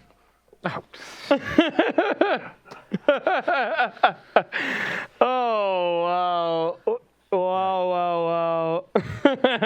We letting him have it? We letting him have it? I mean, I was going to say, I don't know if we can let that play go by. We literally just talked about this before. Yeah. I'm sitting here finding you tokens here, and you're just going to... And I'm just destroying you. All right, let me read this one more time. Was that the Corey mind game right there, not knowing where the token was on purpose so you wouldn't think about the saga? I think it was, yeah. All right, that's one heck of a brick wall. It plays good defense. It's one heck of a brick wall. I don't even have a pithing needle on the main, but Doesn't even have one. okay. I almost think I just like want to get a bobble. I think your goal is to find a Nettle Cyst. Yeah, or cranial or plating. Any sort of Same kind equipment. of thing. Yeah. So, all right, let's get a bobble. My goal is to draw any non-land card, Yeah. which I have yet to do this game. The first land was good. I liked that one. Exile. Yeah, it doesn't even help the regeneration shield, huh? It exiles a creature and it deals damage and has first strike. That's disgusting. Okay, 1, 2, 3, 4, 5, 6, 7. So I'll play this. I'll play this, and I'll play this land, and I'll pass to you. Draw. Yep. Oh, I will play Teferi. Okay. I will bounce one of your construct tokens. Okay. And draw a card. Okay.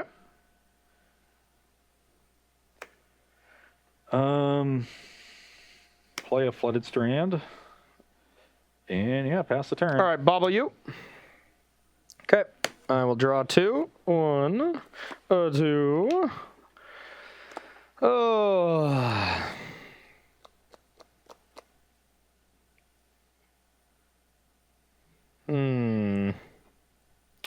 Well, this isn't great. I will animate Ink Moth. I'll attack Teferi. I'll play Urza Saga. Yep. Chapter 1, and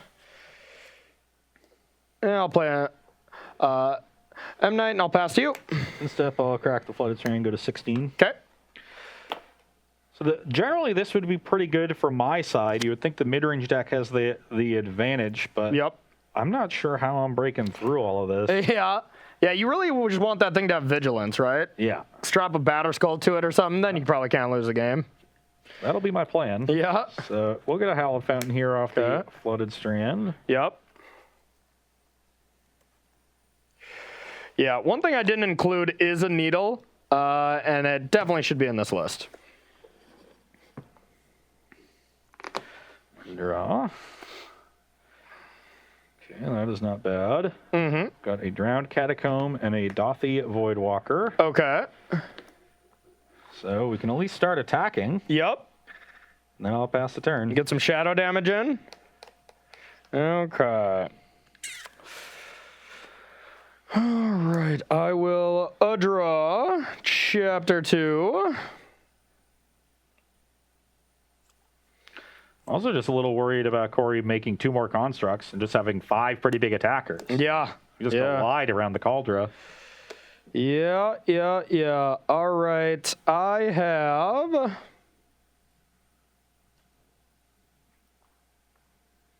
a Glimmer Void. That's not very good. That's not very good at all. Inkmoth Nexus, and I'll get in there. I'll take a poison. Okay. And I'll pass to you. Draw. Yep.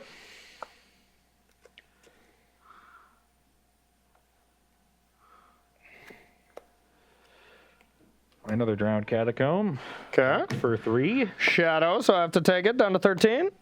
Down to 13. Oh, wait, that's your life total. I haven't taken any. 17. Yes, we got 17, 16. Yep. Okay, pass the turn. I don't take damage with my deck, really. I'll make Construct. Draw chapter 3 on the stack. You mean chapter? You just. Oh yeah. Yeah. Okay. It's going to chapter 3. I think I want to just make a Construct here.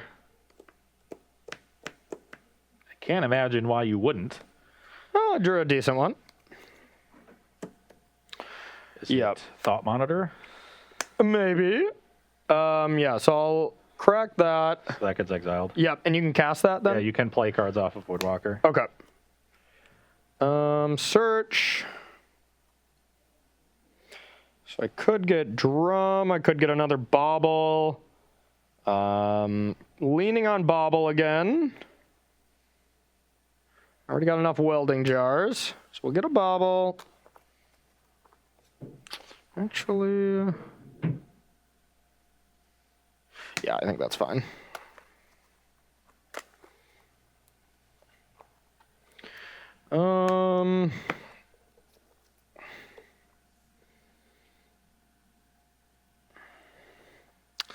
So I can only attack with this right now, but that's still a lot. You know, you killing one construct, that's not bad. But if you have like a path, then you kill 2 of them, and you still take like 8.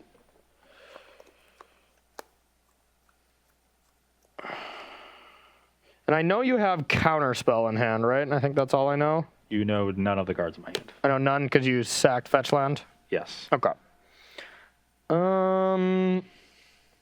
That being the case, I'm going to play a Gingerbrute.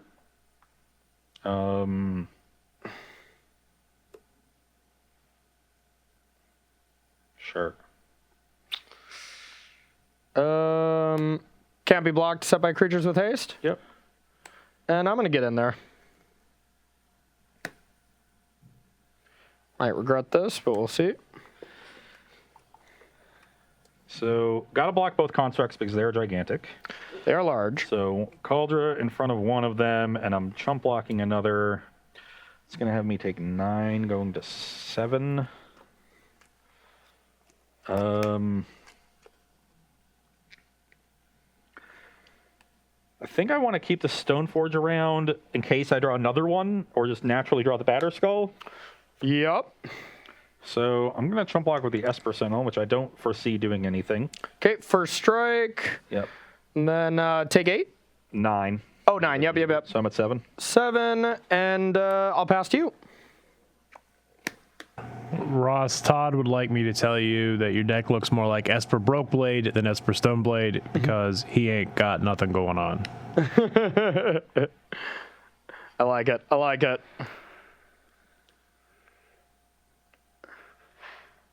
Yeah, Todd, we have to team up to take down Ross. He's been winning far too much. We need to take this man down. Although he says perhaps he can sideboard in an Esper Bespoke Blade. Esper Woke Blade.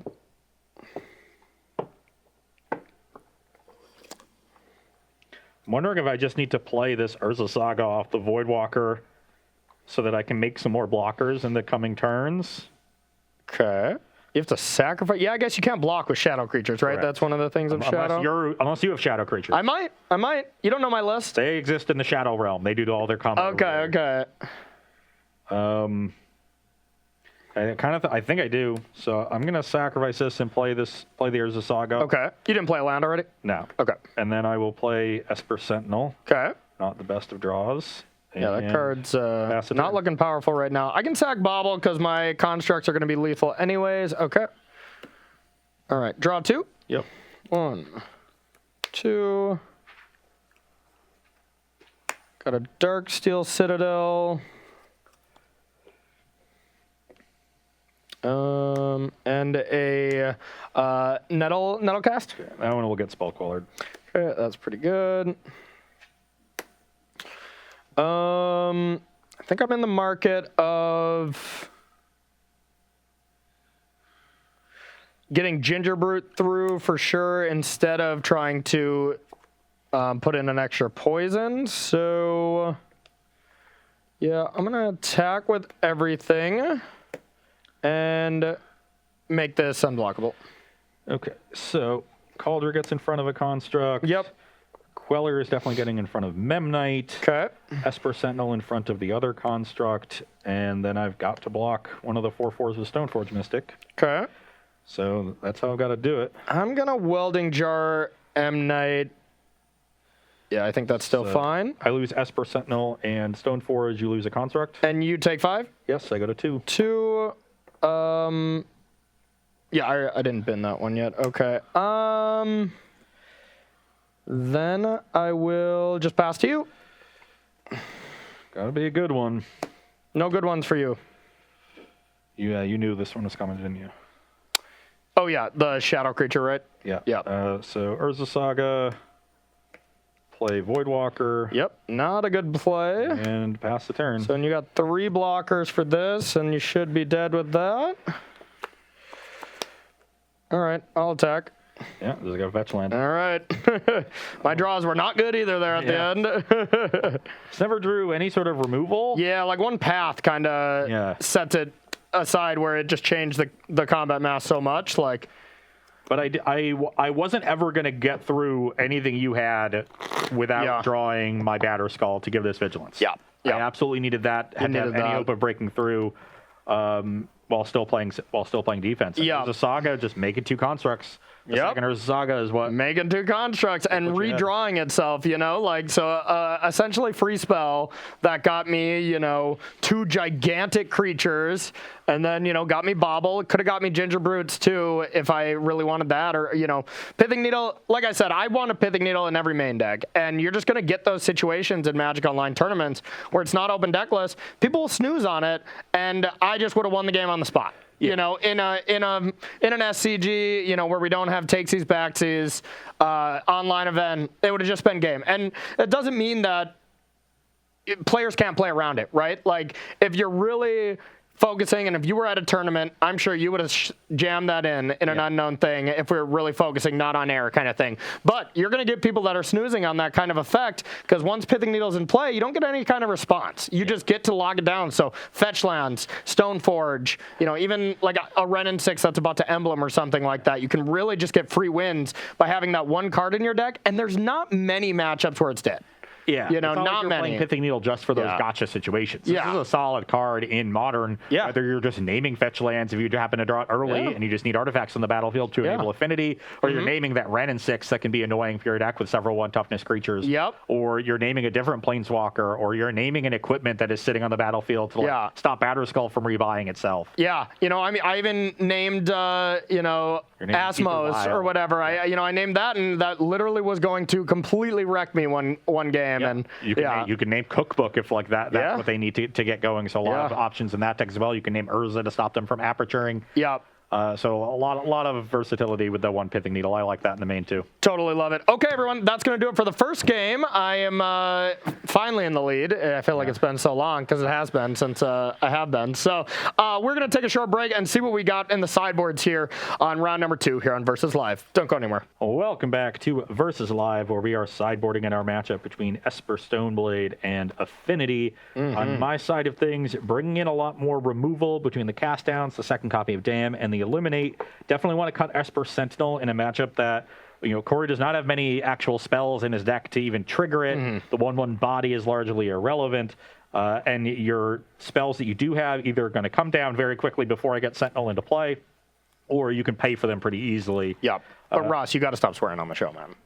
We're going to lose all our sponsors. I have also decided that I really don't want Kaya's Guile in my deck. It's so expensive, and you have so many creatures to just sacrifice to the Edict effect. I'm going to bring in the one copy of Cling to Dust just as a cheap cantrip to get me to my powerful cards and provide some card advantage later in the game, because this new version of Affinity is not like the old version that was an aggro deck and used its creature lands to give it itself resilience. Yeah. This is a sort of mid-range Affinity deck that can play an attrition game just by itself with all the different thought casts.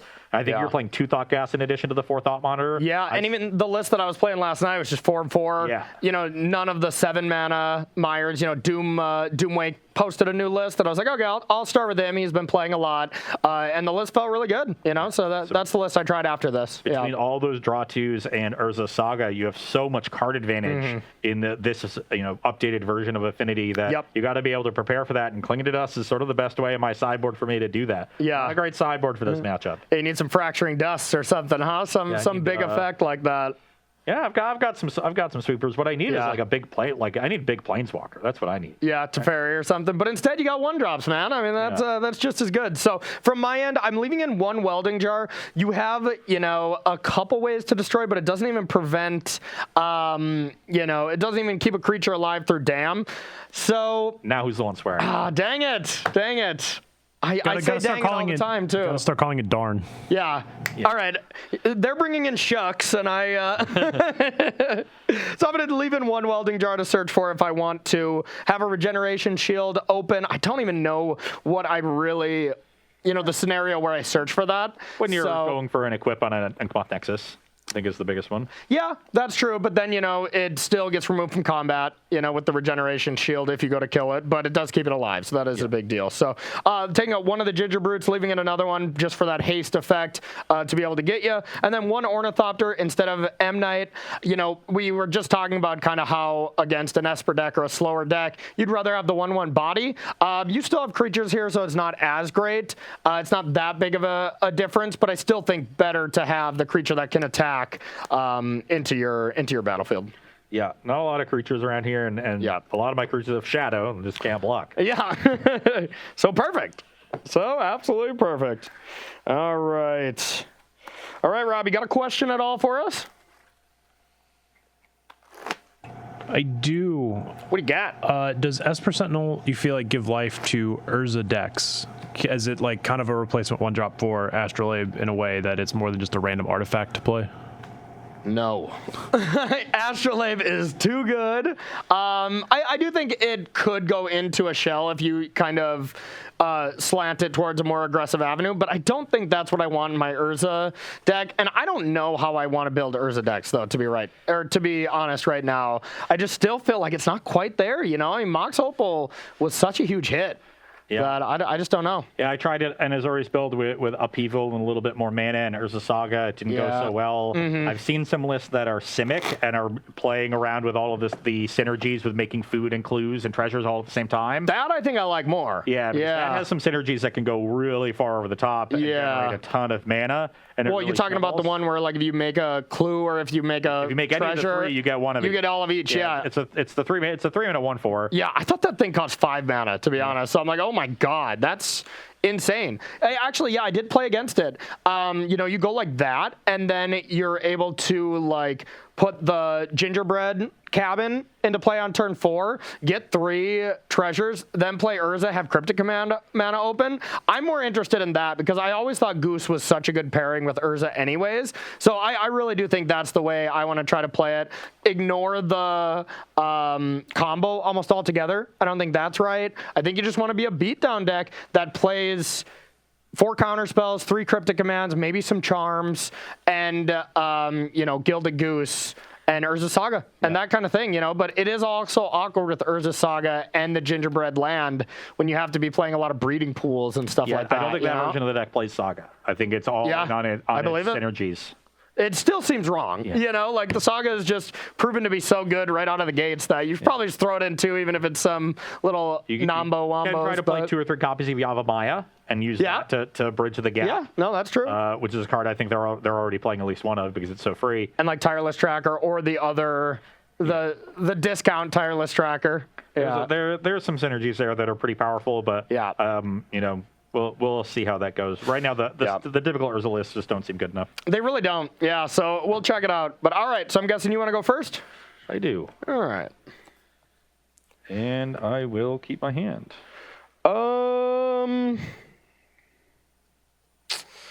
Yeah, I think I can keep mine as well. Needs a little bit of help, but I'll lead on a Goblet Shrine tapped. okay. I will lead on a Darksteel Citadel, some baubles, 3 creatures, and Got a 7-drop? no. I'm just wondering actually if I want to hold an Ornithopter. Don't think it pays to play it right now. Almost doesn't even pay. Free, so you're not paying anything regardless. That's true. That's true. It's Yeah. a card. Pretend you didn't see that. I'll do that, and then I'll pass to you. Upkeep, I'll take a peek. Okay. Nice.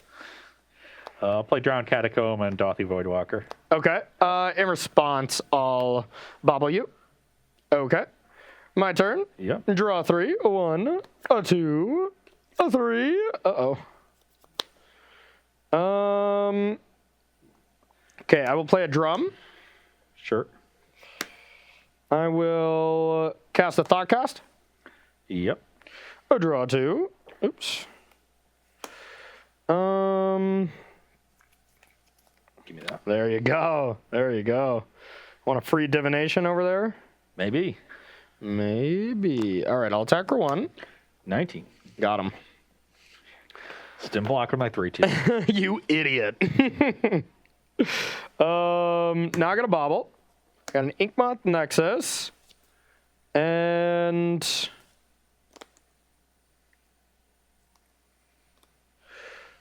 Ornithopter. And I will pass to you.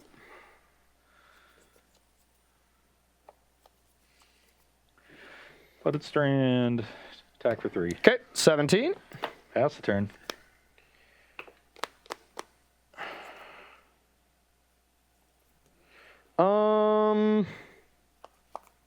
And Seb, I'll take a peek what you got again. What's up? Bubbles in. Oh, yeah. Okay. Do you get to cast all these spells? Just No, one, just right? one. Okay. I know one other card in your hand, right? You should know the card I drew. Yep, that was it. I forgot. Okay. So I will draw. And draw 2. Draw. So now you have 5 in hand. Yep. All right. I will.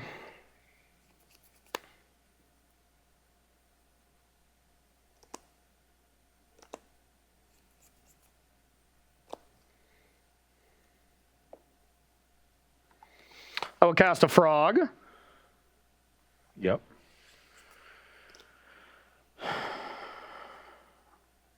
Now I will cast a cranial plating.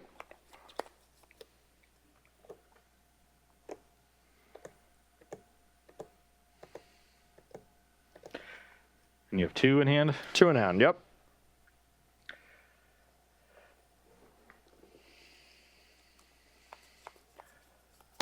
One, 2, 3, 4, 5, 6, 7. You cast the Memnite this turn? I did not. Right. Oh, you cast the Frogmite. Yep. Okay. I bashed with my M Knight and smashed your face last turn. And let's crack Flooded Strand. 18. Get an island. Okay. And attempt a Spellcaller. A little worried about Corey having Dismember here, but... Yep, you got it. I just had another one. Okay. Play another one, and then got a Mire Enforcer. I'll pass to you. We're all in.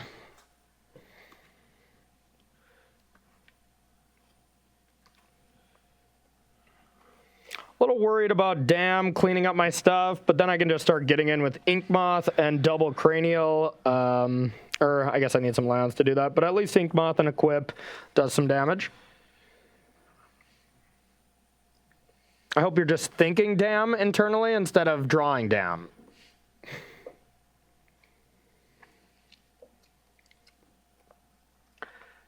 Don't think I'm winning this race. Yeah, I don't think I'm winning this race, so I don't think I'm going to try. I'm just going to cash in for the Thoughtcast now. Okay. Stays exiled, right? Yeah. Not that it matters. Well, I but... cast it, so that now that's going to go. Yeah, I meant this, but yeah. Yeah, the bauble does. Okay. Exactly what I wanted. Hope you're being sarcastic. I am.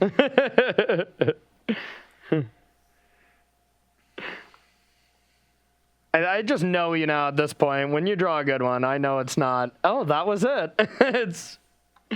It's you being quiet until you quietly wreck me with whatever you just drew, and then... I'll play Glacial Fortress and pass. Okay. All right. A draw.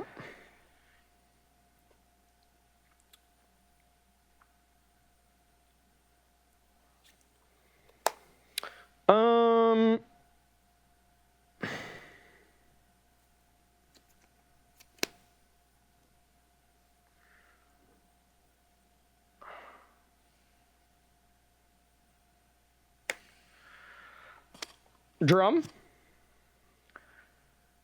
That was a good draw. It wasn't bad. He sees it. Yeah, it's the second black mana to activate the cranial plating. Yeah, it seems really bad on surface value, but it's actually quite good with cranial in these kind of spots.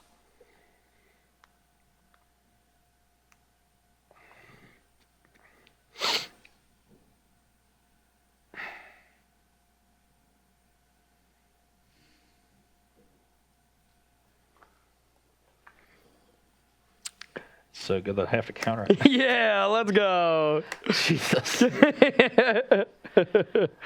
All right. Now I'm gonna equip this to Ornithopter, Yep. and I'll attack with these two. Yeah, I'll Fatal Push the Ornithopter that is equipped. Okay. And I will take 4. Okay. Brings me to 15. Oh, I had you at 18. Just fetch once. Just fetched once. I hit you with. You got smacked once. Did I? Yep. Okay. Yep. You're at 14. Cheater. What? 14, 17. And then I'll re-equip here, and I'll pass to you. Okay. On your end step, I will cling a bauble, I guess. Okay. Draw a card. Yep. Perfect draw. Sarcasm again.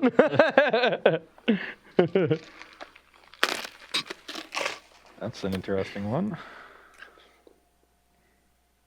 Rob, since I've been gone, did we get an intern to bring us coffee yet, or is that still Still working on that. in the works? contract, Okay, yeah. gotcha. I was assuming you guys had so many viewers, while I was gone, that we had personal assistants by now. The hot tub should have been installed. Yeah. The hot tub was installed. The problem is Todd was here when it was installed, so it's at his house now. Oh, he has 2 hot tubs now. Yeah. Good for him. Really doing it. And I think I've just got to go for it. I'll go to 12. Okay. And I will cast Batter Skull. Okay. Get a germ. Okay. Pass the turn. Oh, I don't know what Corey could possibly draw here that would be bad. I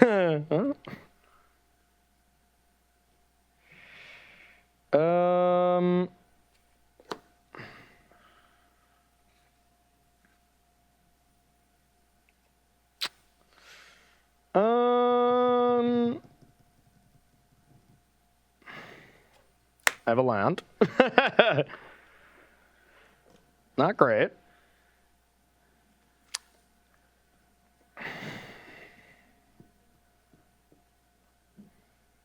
Did the count. Mm-hmm. The Inkmoth Nexus is now exactly lethal with the plating. Yeah, force you to block that. That's if I want to give away the Ink Moth. I get the other plating.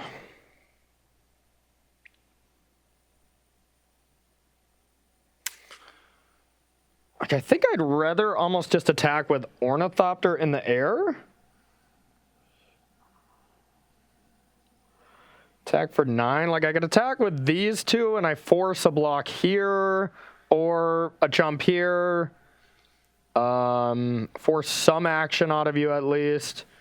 Then you could, like, re-equip Batterskull to Spell Queller. I don't know if I really care about that. But I think if you draw Dam and I lose my Inkmoth Nexus, I just lose the game. So I think that's what I have to hold back. So yeah, Dam. I guess I'll just attack. Yeah, I will block the Mirror Enforcer. All right, animate. Yep, so I'm going to take 9 but gain 4. Yep, so take 5. I You got go down to 7. German Mirror Enforcer trade. And I move the plating over. no, I'll just leave it. Pass to you.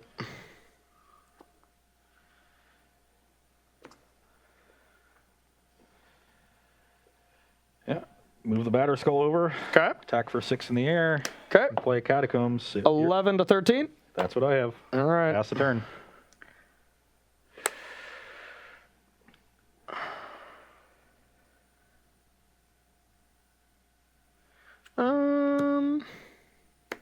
Probably pretty good.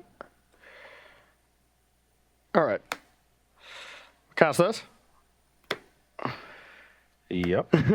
I get a germ. Now,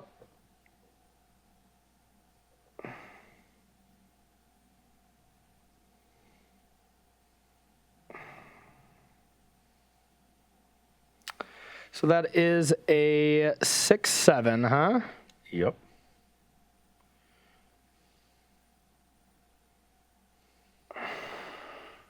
I'm gonna tap this. I'm gonna re-equip to 8. So it's getting +8.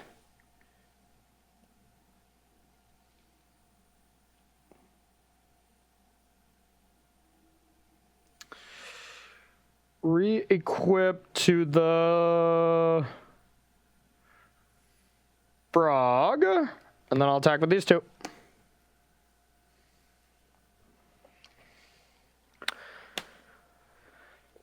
Force is a chump block unless you have something, and I think I could have just equipped it all to here, but if you have Fatal Push, I'm just wrecked. Yeah, I do have a Fatal Push. Okay. And the question is where it's going. You're right, you have 8 artifacts, so it's an 8/2 and a 10/10. And I actually can't Fatal Push the Frogmite. Oh, you can. It's a legal target.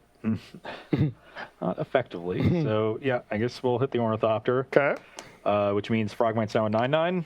Yep. Yeah, I'll go to 4. 3, 4, 5, 6, 7. Yep. Okay, pass to you. Need another good one then. But now you have mana to play with, so now I feel pretty scared. Attack for 6. Okay. Yeah. 5 to 10. 5 to 10, yep. And play a Voidwalker Okay. and pass the turn.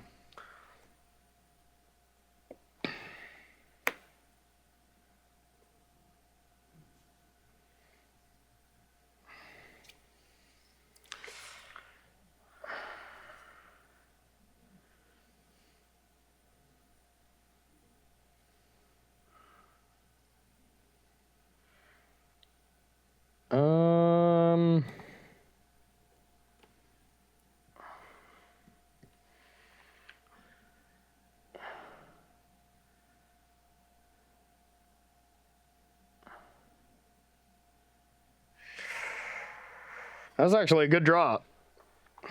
I thought so. I don't think Corey has many draws to kill me here. One of them is Dismember. Yeah, yeah.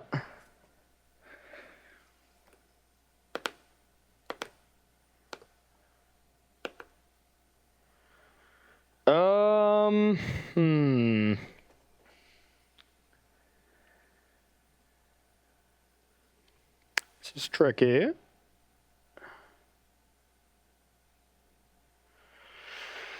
Yeah, yikes. I think you got me. What'd you draw? Just this. I'm thinking if I have any artifact land, but I don't.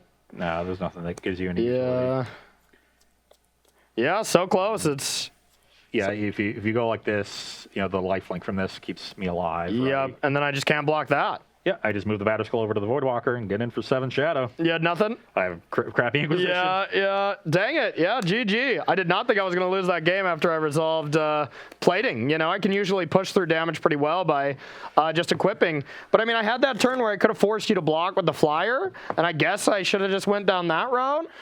Then I get plating back. You know, I was playing around Dam, but, Yeah. you know, I can always draw more creatures after that. And then we just kind of start over. So, yeah. I think if you force the Spell Queller off the battlefield, I just don't ever get to put any pressure on you. Yeah.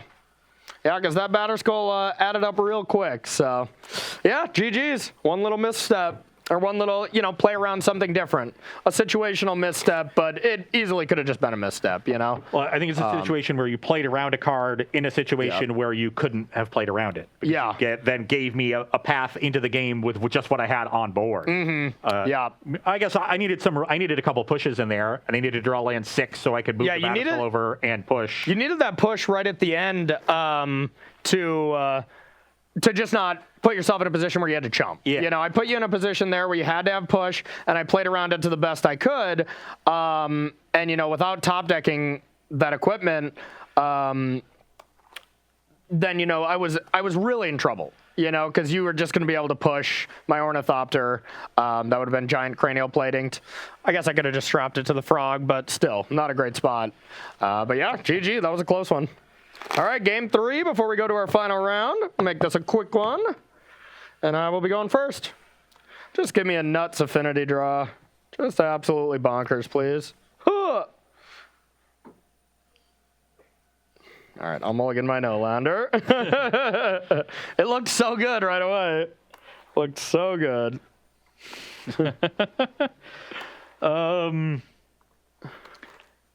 God, I just don't think I can keep a hand that does this little on the opening turns. I've once again drawn the random cling. Yes. I'm just going to go turn 2 Voidwalker, turn 3 to Fairy on the draw. Yeah, that's not good. You are a slower version of the deck. Yeah. I'm also going to have to shock myself because this Halophant will have to come in untapped on turn 3. It's so awkward to like mulligan a 4-land 3-spell hand in your mid-range deck with perfect mana. Yeah, that's if you're doing that, you know your cards in your deck maybe just are not up to the power level. But that's what I'm going to do. Yeah, that's fair. I want to have 1 discard spell early and then basically never again. Yeah, your Inquisitions have been great so far. Yeah. So I want to have a Stoneforge Mystic on turn 2. Yeah. Or I want to draw Dam. Damn. Those are the cards I'm really looking All for. right, oh my God, is my hands just going, jeez. My hands are just the complete opposite side of the spectrum here. Wow, I just cannot keep that. Just a clunker. All right, cool. Gotta love the decider on the play. My shirt is... Can I go back to my 7 now? Yeah, no kidding. My shirt is betraying me. Okay, well, I basically did. Oh, God.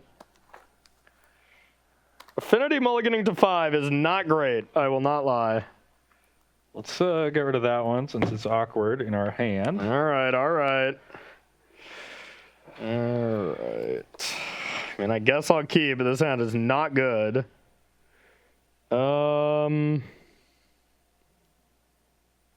Think I just get rid of these 2.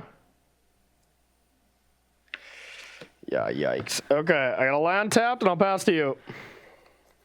I will also play a land tapped. Okay. I have a Ginger Brute attack. 19. Your go.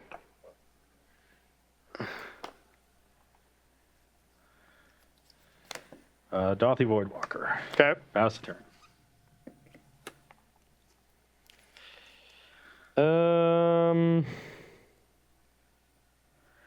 And play my hand. Yeah. This deck does, kind of do that. So I'll attack for 1. I'm at 18. I'll play this. Mem Night Shyamalan. Memnite Shyamalan. And then I got a frog. And Okay. I'll pass to you.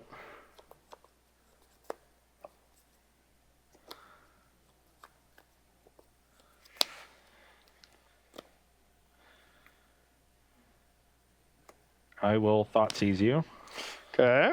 while I still can. Yep. That's going to put me to 16. Yep. Got some good ones. Yeah. And I really want to just take the Thoughtcast so I can Thoughtcast with the Voidwalker.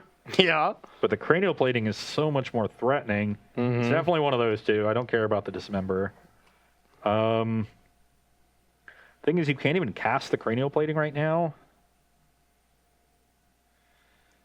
Yeah, I'm going to take the Thoughtcast. Okay. Just going to do it right away. No, I guess you do have the Dismember. Yeah.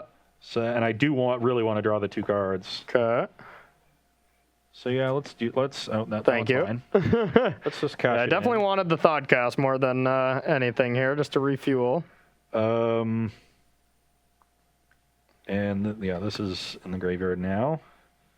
And then I will pass the turn. Okay. I will attack. I'll take 4, go to 12. Yep. I drew a land, and I'll pass to you. I'll fetch to 11. Yep. And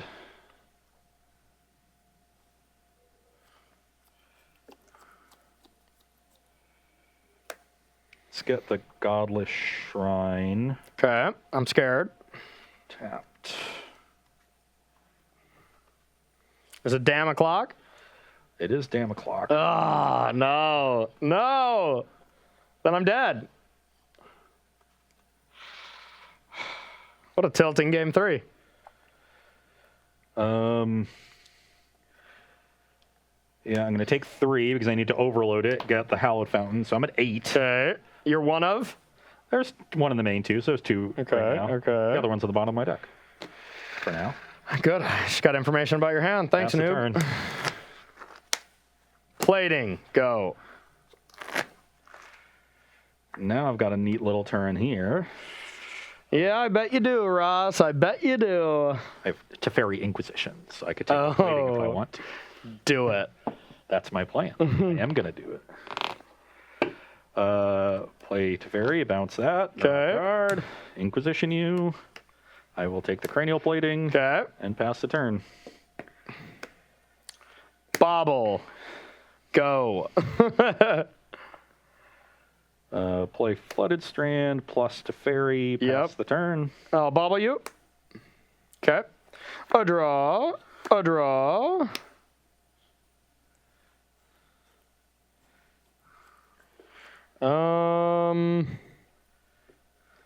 I'll play a frog. Yeah, that's fine. Past you.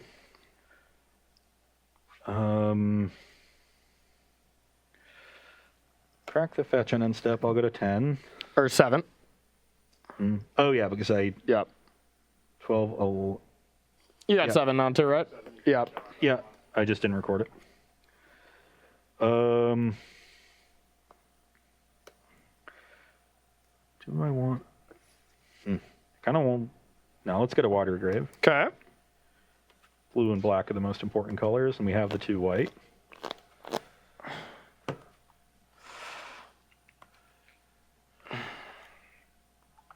You were going to draw Inquisition, though. They're so good. It's kind of a lot better when you do it in my draw step, though. Yeah. On your end step, I'm gonna play Spell Queller and push the Frogmite. Okay. I thought too long about whether or not I wanted to actually play the Queller. I should have just Quellered the Frog, but Yeah. whatever. We'll be fine. Plus Teferi and attack for 2. 18. So you got 18 to 7. Then I will play a Voidwalker. Okay. Pass the turn.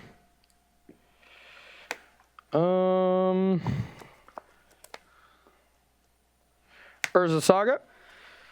Yeah. Chapter 1. And I'll play...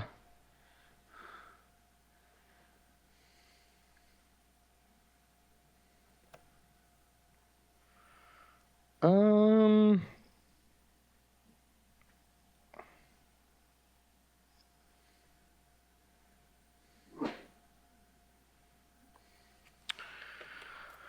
Then I'm going to take some damage and just dismember this. So you're taking 4 for that, bringing Yep. you to 14. Mm-hmm. That's fine.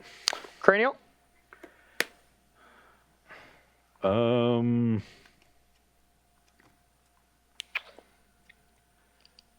Yeah, that's also fine. Past you. Plus to fairy, Okay. attack you for 2. 12. You currently have 3 artifacts on the battlefield. Correct. Pass the turn. Untap, a draw, chapter, pass.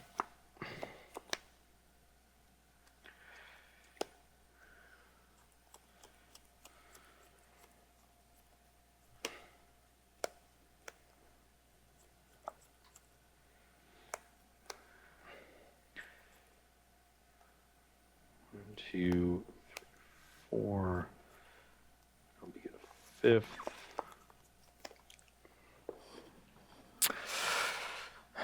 Yeah, you don't pressure a lot, which I feel like I'm somewhat in the game, but I'm sure your hand is just disgusting, so I'm not in the game.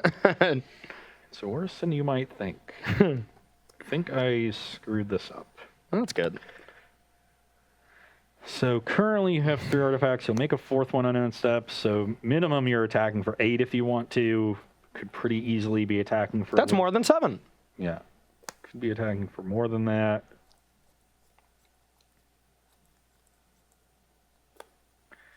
So I'm going to plus fairy and pass the turn.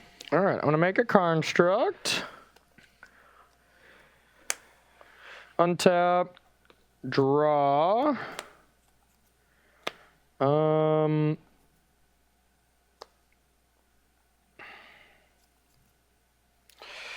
Chapter on the stack, I'll make another construct. Yep.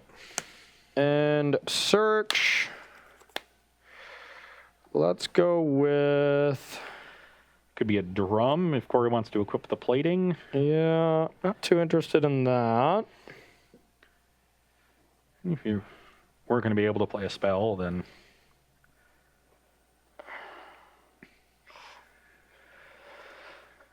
My one ginger brood is already gone.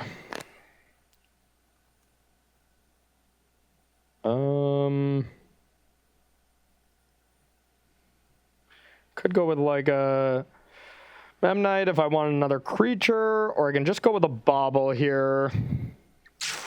Yeah, I think I'll just get a bauble. Okay. Sounds like Corey has an artifact land here that he wants to play. Citadel would be great because then he can cast the Enforcer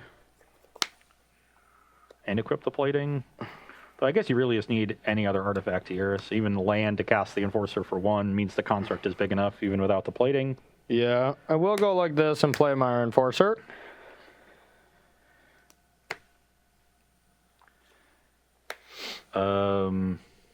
Yeah, that's fine. And attack you. And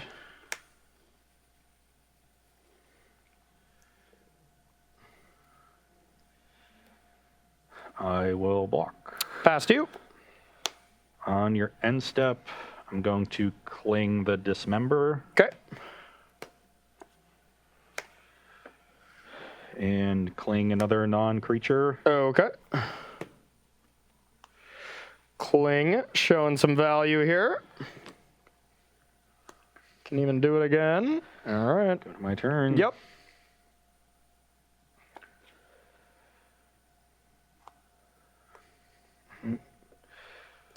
Remember how I said the dam was on the bottom of my library? God. Yes. I drew it the very next turn. Oh, God, you're a jerk. You're a damn jerk, you know that? Okay. So I'll fetch, go to 6, overload it, Okay. and then I will plus to fairy.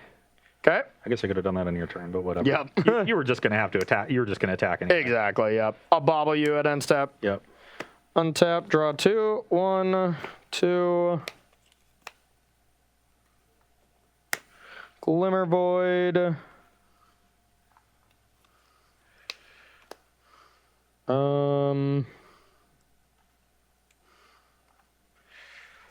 I'll cast another Cradle Plating.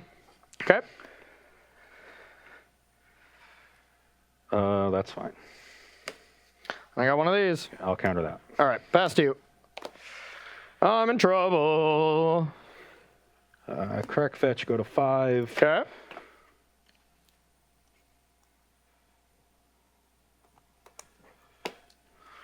Is this the equipment? Hard cast? Calder complete. Yeah. That's what it is. Okay. Guess I need like an Ink Moth. I think that's my best draw. Guess one of my artifact creatures into Ink Moth is probably better. That'll be a germ. I'm actually going to bounce one of your platings. Okay. I just want to see if I can find more interaction. I'm just going to bounce over 2 turns. Oh, that is haste, huh? Yeah, Oh, that's yeah. right. Okay. You're so at I'm at 7. 7. Pass a turn. Okay. A draw.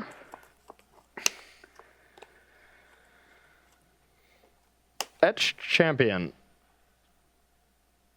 I'll equip to pass to you. I believe that is a black creature, right?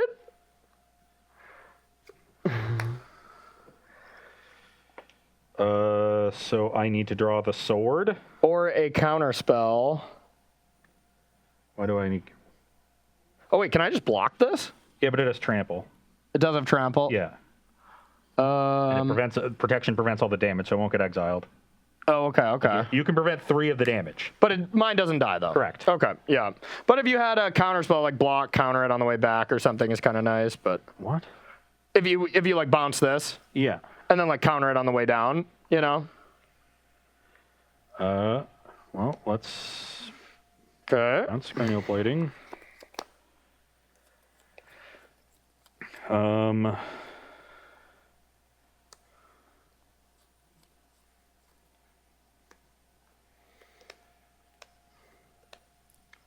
at 5. Yep. Play Teferi, bounce a... Non-land, right? It's artifact, enchantment, or creature, right? Oh. Yeah. Well, Doesn't bounce planeswalkers, so that's not good. I'll bounce one of the bridges. Oh, it counts itself for Metalcraft, Yeah. though, right? Oh, okay, okay. All right. Play this tapped Okay. and attack. Block. You take 3, go to 4. Yeah. This is 4 to 5. Pass the turn.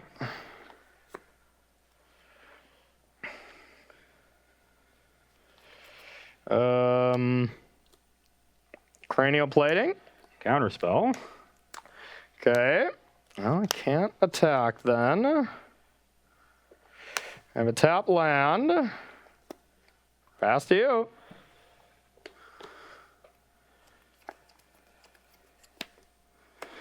Attack for 5. Block. You go to 1. Yep. Thought sees the other plating. No! Plus here. You go I'm to at 3. Oh my god. You can go. Oh my But you can play the God. 4/4 now and block for another turn. At Yeah. least. Well, this has first strike, right? Yes. First strike, travel, intercept. Okay. So I'll just put the 4/4 first. And I'll just- Yeah.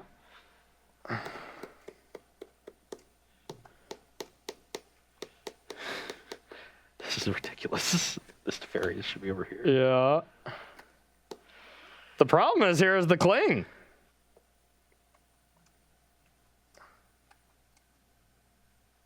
I don't think I can beat the cling. At this point, you just gain life.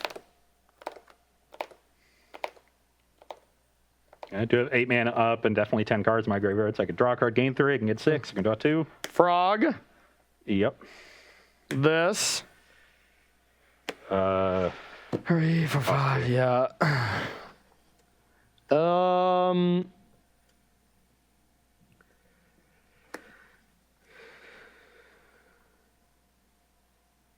Yeah, I mean, if you have any removal for this, I just die anyways.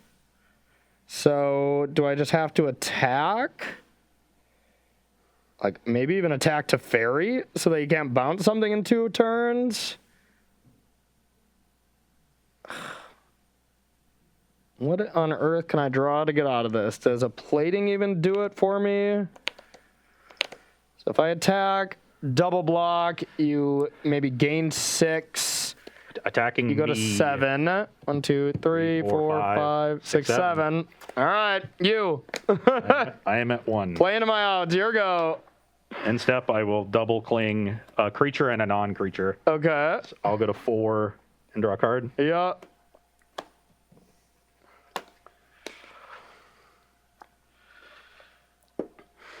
This one is not very good. This one, we'll do it with a fetch land, though. Dang it. Crack fetch to 3. All right. Frogmite. GG. And 2 other lands, too. I wouldn't have drawn it anyways, but That was an absurd game. that was an absurd game. And for a mull to 5, not bad. I was fighting the good fight where I was doing nothing for a large majority of turns. Well, as good as the Cling to Dust was, Yeah. maybe I need to have some Chaos Guiles in my deck to deal with the stupid Etch champion. Yeah, no kidding, no kidding. Well, we could unpack this match, but we're running a little low on time. So we're going to head to our third one, but Ross just can't be beat, apparently. So you... Except on the one Oh, day wait. that it really matters. Yeah, you don't get the marbles. Never mind. We don't have any. no one You has don't win marbles. anything. How about that? So, all right, everyone. We're going to take a short 5-minute break. I'll be right back with the third and final round here on Versus Live.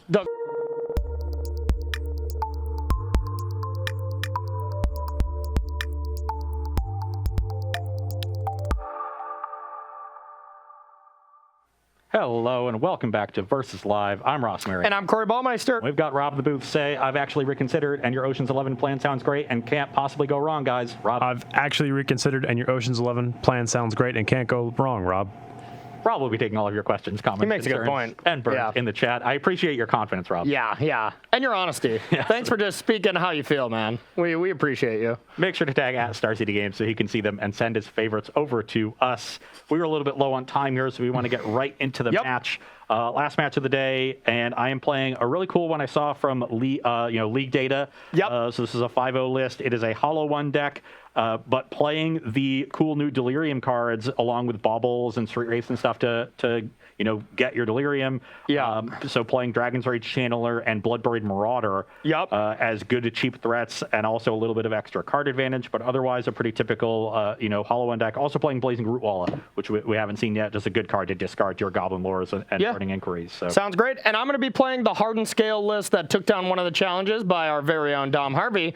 The list looks awesome. Urza Saga in this list seems, just about as good as it can be, if not the best. I assume you're a Lure stack. I don't think so. not a Lure stack? No. I'm a base green deck. Oh, Yeah. Flashing Red. Yeah, there are certain lists of this deck that are Golgari and play Yeah. lists, but So we're going to play it. you don't even need a companion. He crushed it in the challenge, so I think it could be really good. And we'll find out. Okay, now the question is just, do I remember how to play this style of deck? That's the real challenge. All right. I have the combo. I'm ready You to have go. the combo, huh? Okay, I will keep. I will keep as well. All right, I have a pathway, and my scales will be hardened past you. Yeah. Is that what you want to start with in this deck? Am I doing it? I will fetch to 19 for a mountain and play a Burning Inquiry. Draw 3, and we each discard 3, right? Yep. Okay. But I get to pick the 3 from your hand. And I get to pick your 3. No. Oh, you just I get to pick them all- face up. Yeah, I just get to pick all 6. Okay, cool. Sounds about right. These 3. Okay. Can't wait for 3 hollow ones on Oh Ross's my side. God, are you kidding me? No Lance? You're so lucky. You're so lucky. Wow. 3 cards. Shuffle them up. I haven't mentioned to you in a while since I've been gone for so long, but I low-key hate you. I thought it was high key. Yeah, I figured as I was coming back, it was going to start low-key and go back up, but after random inquiries like that, it's getting higher up. And how many hollow ones? None. At Great. least 1. Oh, God. Okay, just the 1. Okay. Pass the turn.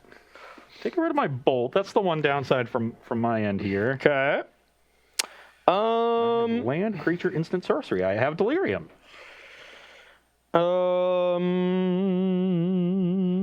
Everything's just coming up, Ross. Coming up, Ross, as per usual. So, all right. So I go with this. I get 2 tokens on this, huh? Is this any permanent? I think so, right? No, it says the hardened scale says a creature you can. Okay, only creature. So I get 1. Then I can go like this. I'm going to get 2 tokens from this. I can graft onto this, and I get 3. So this is a 5? Am I correct on that? You'll get 2 from its normal, and if you want to graft, you'll get 2 more. But then modular puts 1 more. It puts 70 Well, plus it starts 1. as a 0. Starts as a 0. So it enters. Modular says it enters with a counter. Oh, it doesn't count from grafting onto it. Okay, Yeah. so it'll be 4 then. Yeah. Yeah. So do you want to lead? I'm gonna put it on here. Yeah, and I'll pass to you. Yeah, it's big enough to trade with Hollow One. Yeah, and not get bolted was kind of the main thing. Okay, I will attack for 4. I'll take it. That's scary. I don't care about your little 4/4. Mine does more things. Okay,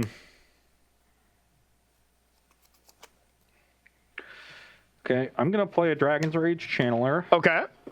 That's Delirium +2/+2. Oh, it's the like new Delver, huh? Yeah. Okay. Then I'm gonna take 1 just to guarantee I keep this eyelid around. Go to Okay. 18 and play another Inquiry. Okay. My hand could use some improving now, so It only gets worse. it only gets worse. Okay. Take your 3. And your ride home depends on it. So your ride home depends on these good picks. Okay, all right, Oh. all right. Second copy of Zabaz is not the worst to get rid of, but I like getting Yeah. rid of the Ravager. Yeah. I'll hit these. Inquiry, Marauder, and a land. Okay. No more hollow ones here, so I will just pass the turn. Okay. Well, my inquiry there was horrible. Excellent. All right, I got a Saga. So I chopped a 1. And are you dead? What? I don't think so, but we got to do our math. I have a flying blocker. Oh, yeah, okay, that makes it a little trickier. I forgot that thing flies. Okay. So we'll put ourselves back into a reality check here. And now we just want to kind of play conservative. And with that being the case, I think I'm going to go with a Scales. Yep. And everyone's favorite dad, Hanger Dad. So 3/3 hanger back. 3/3. I suppose I could have attacked first, but I'm going to attack here. That'll put me to 14 or 15, yeah, right? 14. I took 1 off. Okay, and then I'll pass to you. So you got 14, 16. Yep.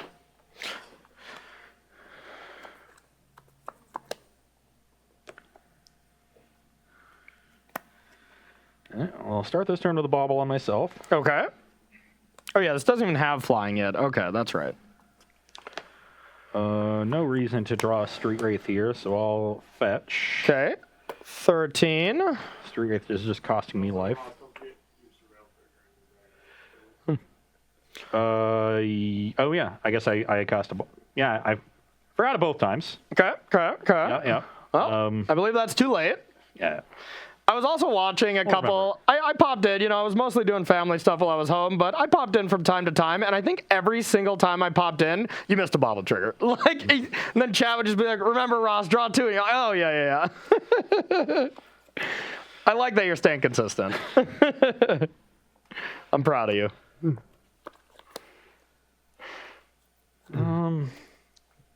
Hey, crack the eyelet. Okay, I like that.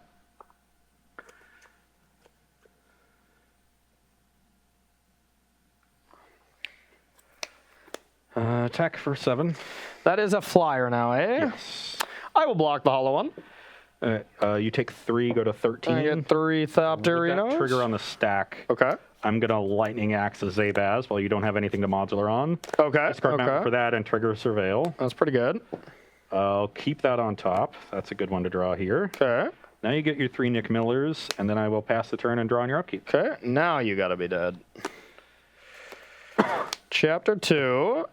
I have these. So I'm assuming I can do this here. So I get 3 counters on this, 3 on that. I sack this. I get 5 onto this. So 5 extra, right? Modular. So it's an activation and a modular. Yeah, So the activation is going to get 3, and then the modular is going to get 5. So that's a total of 8. Yeah. And then So you have 11 on this now. even if I sack that, that's 13. 15. Yeah, you have 15. Yep. I think I have much more than that because I can sack and sack and sack to put the on last one. Yeah. So that's 6 more. So this is Yeah. 17. So it's 20. Yeah. You Yeah. had 20. Yeah, and I mean that's why I was close the whole time because I just had Worker plus Ravager, and that just gets insane so quickly. Oh yeah. After the second inquiry, my hand was freelance. Okay, good. So the first inquiry, I just had untap land, which is Ink Moth, into Ravager, and you took my only untap land, and then I just had tap lands and left with Ravagers. So I was like, come on, that's the only card I didn't want you to take was the Ink Moth. So do you want to do one more pre, or what do you want to do? We're light on time, so let's get to sideboarding. Okay. So we're going to take a quick break here, get some sideboard set up, and then finish out this last match between Hollow Delirium and Hardened Scales. So don't go anywhere. Welcome back to Versus Live, where we are sideboarding in our matchup between Hollow Delirium and Hardened Scales. On my side, bringing in a pile of removal here as much as we can with Grim Lavamancer and Kozilek's Return. Both should be pretty good. Return, the least exciting of the two, because you can really outpace it. Yeah. But Grim Lavamancer can start picking things off before you build up the synergies. Yep. So that one's a little bit more exciting. Because of the Grim Lavamancers, my graveyard is more taxed, so I'm trimming 1 Ox. I'm also cutting 1 Blazing Root Wall since it dies easily to Kozilek's Return, and I don't know how relevant the extra body is going to be. And then trimming the 2 Insolent Neonates, I just think that's the worst card in the deck, so it's the easiest to cut, the least relevant to my engine. Okay, makes sense to me. For me, just bringing in a 1-of Tormod's Crypt. 1-ofs just gain so much more value with Urza's Saga. You know, normally this just as a 1-of is not a very good plan. But with Urza's Saga, I can hit it at a key turn, and I think that'll be decent. Power Conduit, it's okay. It's just such a Dom Harvey card, I feel. Again, you know? it's one of the weaker cards and unnecessary cards in the deck, so an easy one to bring out. Agreed. I think the point you made about, bringing in those singletons is so relevant for a deck like Hardened Scales, because you don't want to sideboard in such a synergy-driven deck, because you just make all your cards worse if you over-sideboard and make your entire deck worse as a result. But being able to bring in 1 Tormod's Crypt, not interfere with your deck's game plan, practically at all, and also be able to find it relatively quickly. A turn 1 Saga can find it on turn 3 against Dredge, which is pretty reasonable, especially if you're on the play. And have access to it so consistently, so awesome for decks like that. It really is. Another reason why Urza Saga is so impressive. It really is incredible. And I mean, even just being able to, like, Ozolith is not the best card. I know we're playing quite a few copies of it in this list, but having the option to just play 1 to get it whenever you want and stuff, I just think is so great for these style of decks, because you do not want to overload on these effects. So you draw 2 of them, it's just awful. So a deck that trades on having a critical mass of different cards. So when you have dead cards in your hand, it's really punishing. It is. Ross, real quick, before we start, people wanted to know if your thoughts on bringing in Leyline against this deck since it stops modular. Maybe? Yeah, I hadn't really thought about that. It's a pretty narrow interaction, but I would consider it. It is a pretty big part of that deck. Yeah, it really is. And it also stops Hangerback Walker triggers when that dies. But then you can just get Hardened Scale drawn out of the game, and that's brutal. But yeah, it's definitely worth thinking about. It's nice in a deck like this where you can just like loot them away, you have them in your hand, and you just discard them to stuff like that. Yeah. Oh, God. Yeah. If I have a land on top, this hand is quite good. If I don't have a land on top, this hand is quite bad. That's a pretty similar story I got going with my hand, but I'm on the draw, and I'm wearing my all keep shirt, so I think I know what I'm going to do. My issue with this hand is I don't think either of these cards are going to be particularly good, even if I do draw the land. Okay. And that means my upside of hitting is not high enough to keep. I'm going to keep. Not only if I draw the right card off the top of my hand is just actively insane, but you play cards that draw me cards anyways, so I think I'm going to keep. And I do enough, even if I don't hit what I need, that it's worth it. And once again, I'm wearing this shirt, so I have to just keep close ones. I think that's the rule. I think I would have kept my 7 on the draw. Yeah. I'm gonna mull it on the play. That's how close it was. Yeah, I think I honestly the exact same here. I think I mulligan this on the play, and I'm going to keep it on the draw. So we have some similar, very max medium hands, it sounds like. So, Rob, one more question for you if you got one. Yeah, actually. So, Ross, with your deck, how do you feel Dragon Rage Channeler compares to the explosiveness presented by Fireblade Adept? So I think it's obviously a worse play than Adept on exactly turn one, but I think almost any point after that, Channeler is better, and that makes me prefer Channeler. If you build your deck with the Delirium in mind, of course. Yep. So you do have to make some other sacrifices in your deck building or other, you do have some other restrictions that you need to abide by. Yep. But once you do that, then just, Flameblade Adept is such a weak top deck later in the game. Yeah. That I'm not too interested in it. Really is. Okay, I have a pretty good 6 here. Happy that I'm mulligan. Okay. I do once again have the combo. The combo of just land and Burning Inquiry. Yes. See, now my keep is perfect. There's no way my card that I want is not in the top 3. We're set. That just means it's going to go to your graveyard. Yeah, that's fine. Okay. 2 lands. I didn't? Actually, yeah, that one would have been pretty good. All right. Those were the 3 cards I drew. Wow. Those were straight the 3. This is my hand. This is my opening hand. What the heck? That's what you deserve. Jeez. What is this? Well, all right. So we still need a draw. Hiya! Hiya! God. All right, done? Yep, you're up. And I have 3 types to Delirium, land, creature, sorcery here. Okay. I drew the card I needed. I drew the card I needed. Now it's just how do I want to play it?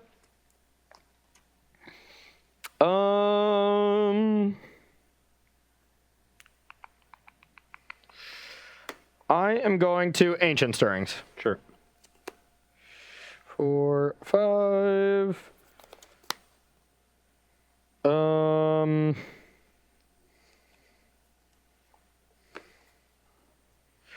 Think I just want. God, I think I just want this. Yeah. Okay. I'm gonna take the all-powerful. Pass to you. I've drawn my card. I'll get in for 4. Okay. 16.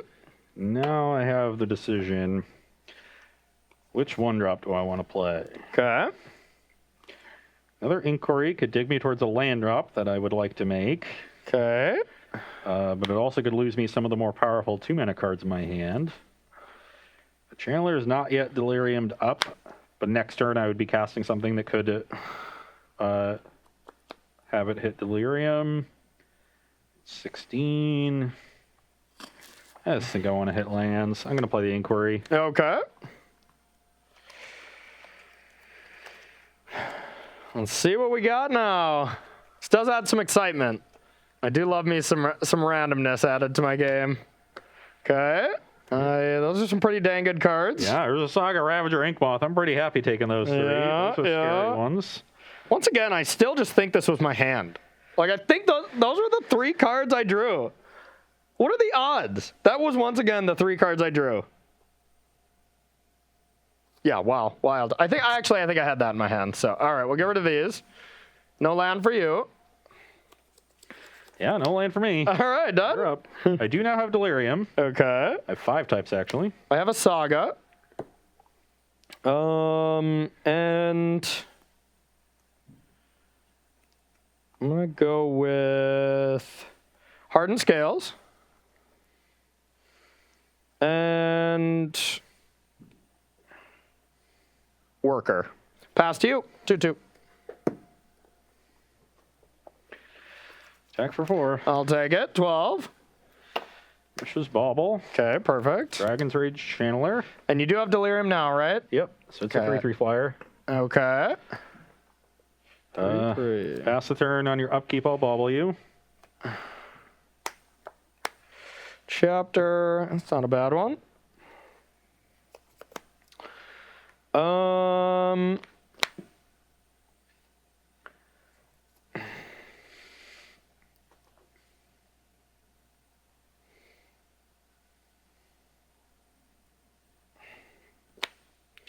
Ross, chat getting on you about missequencing there.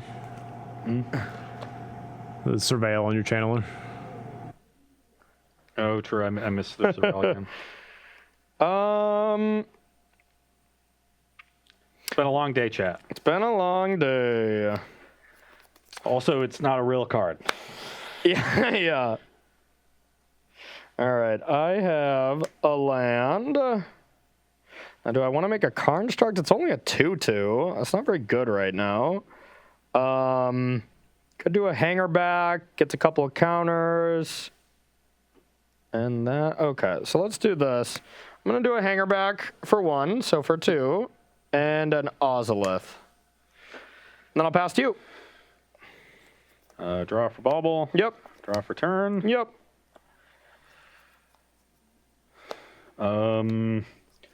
Play bauble, surveil. Okay, good job. You did it. Root wall in the graveyard. Okay. Cycle Street Wraith. I'm at 18. Okay. We hit a land. Okay. Crack Fetch. I'm at 17. Okay.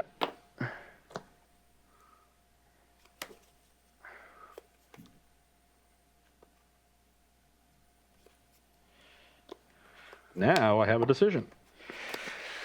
Yeah, and I'm just figuring out what kind of disgusting things I can do with my deck because this deck is super complicated. But super fun. Yeah, I think I need to take to the air to win To the this game. skies. So what I'm actually going to do is bauble myself. Okay. I don't even want to have that in my hand after this.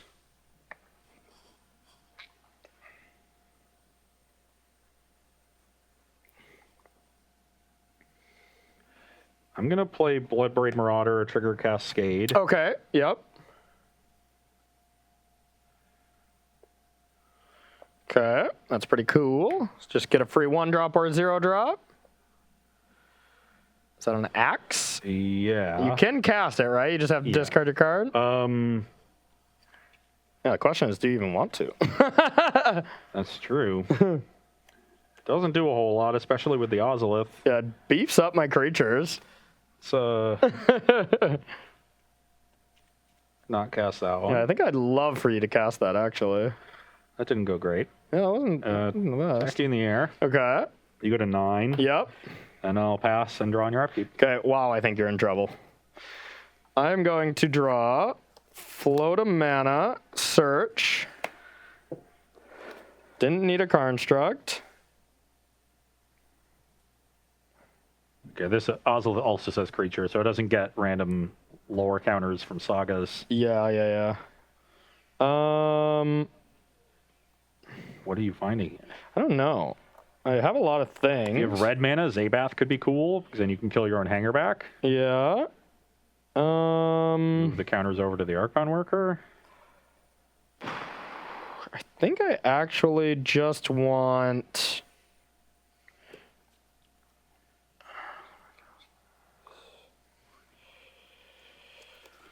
Yeah, I think...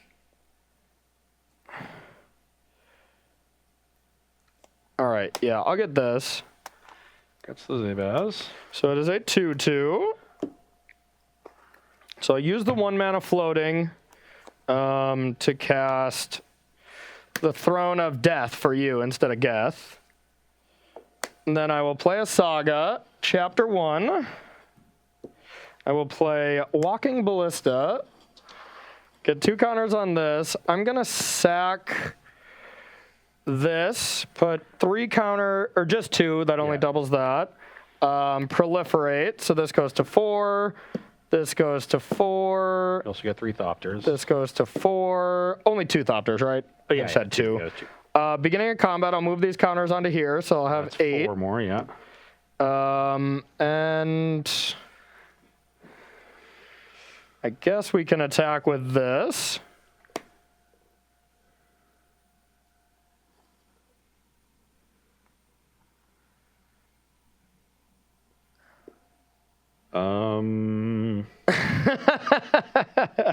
Is there any possible way for me to survive next turn? Yeah. Yeah, I should have actually just played this land instead, too. I don't need the Saga. This might be relevant.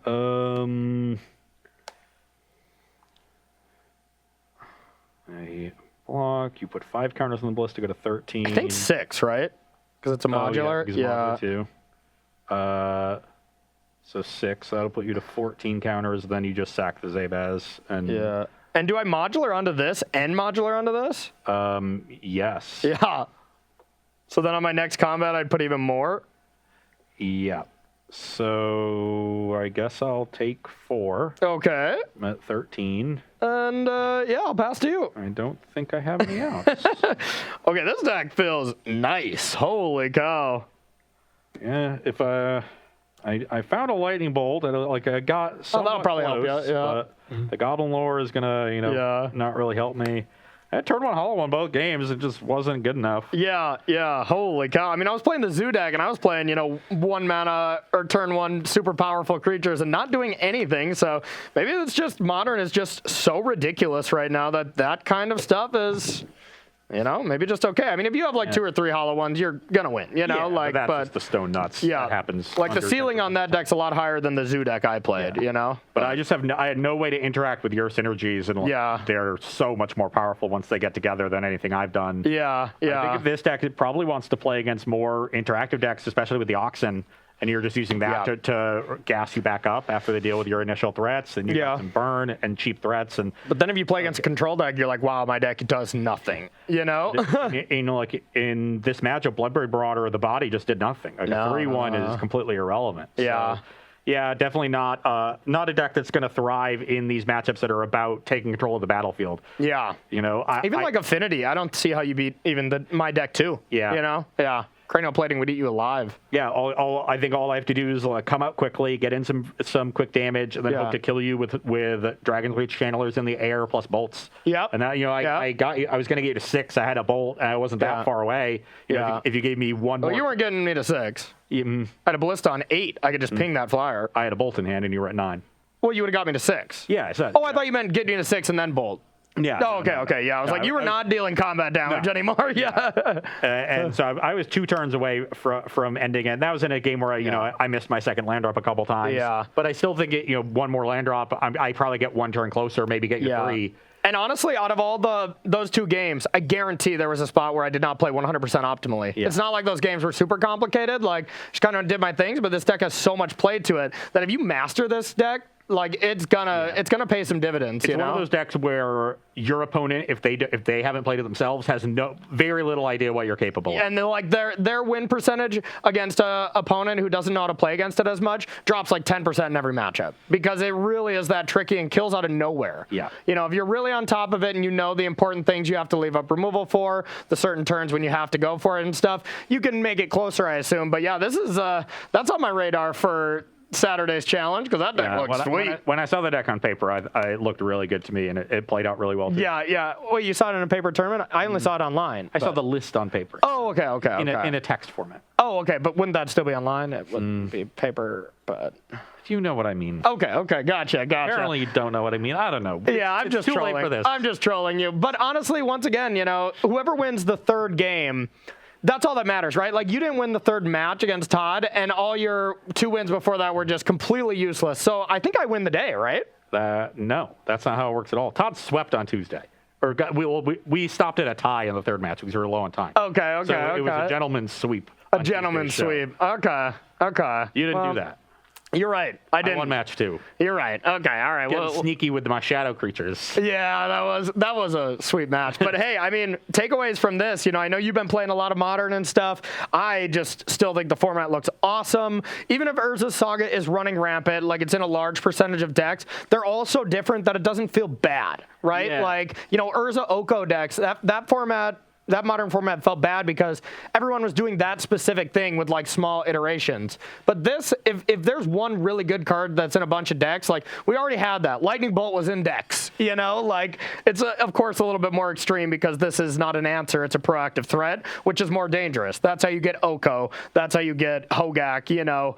When you just have good answers in decks, that's just a good card. Yeah. But when you have very good proactive cards that are in every deck, that's scary. Yeah, it's hard for the metagame to churn away from that if it's so good that even when you're playing the best answers against it, they're still winning. Yeah. But you're right. Urza's Saga is in a multitude of decks and different strategies. We've repeated it many times over the show. But, you know, ramp decks, combo decks, aggro decks, mid-range decks. There was even in an Azorius control deck. It was just for Urza Saga. I assume that they would like play it as their 6th land or something. Just make a couple constructs, and that's how they killed people. Yeah, I mean that legitimately sounds awful, but you know, I mean, I guess if the floor on that card is so high that you're putting it in decks where it just does not synergize. Control decks want to be making their land drops and keeping their land drops. They don't play a ton of artifacts, and maybe they have to put in like baubles or relics or maybe one pithing needle into their deck to have some utility. Like that seems like the absolute worst this card can be, and if it's still playable, like yikes. Time Warp, move over. We might have a new ban announcement coming in. So, any other big takeaways from the show? No, I think you hit it. The format looks really, really good right now, and so does Urza Saga. So, so that's the public enemy #1 going into this weekend. And, you know, as much as we've gotten into this idea that, you know, whatever dominates on week 1 is just going to be too good, because that happened in Standard for 2 years straight. Modern is a lot more robust. There are answers to things. We're going to see people metagame against this card and the decks that did well last weekend, and so this should be a really interesting weekend both to play and watch the Modern. Yeah, I want to, you know, even this deck. You know, I want to be bringing this in all day. Like, you go Urza Saga, trigger on the stack, gotcha.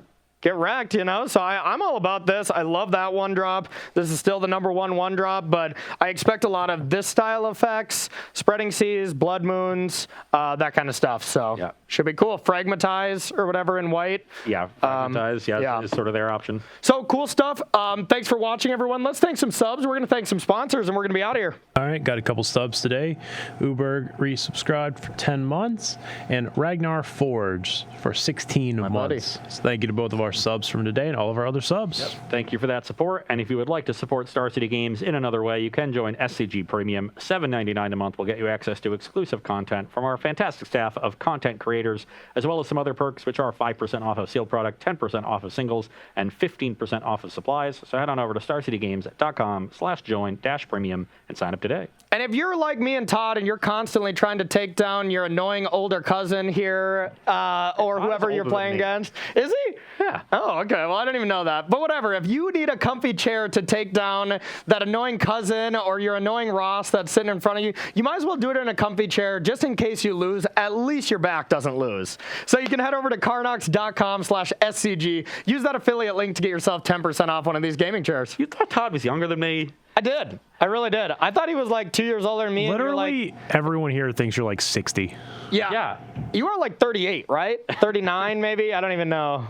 The worst part is I can't tell if he's trolling on that one. And I won't tell.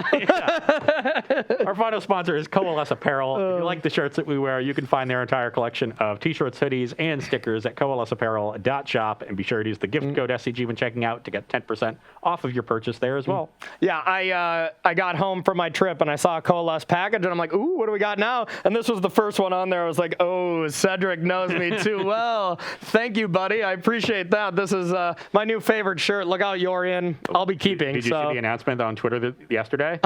They're releasing them in July. The NBA Jam one? Yeah. Yes. Yeah, I was like, wow, anybody who's ever been to SCG Columbus is going to buy that shirt. Anyone. You just know. So, all right, everyone, if you love the cards that we've been playing with, Modern Horizon 2 previews are coming out where we have sealed products and individual cards that you can order here from SCG.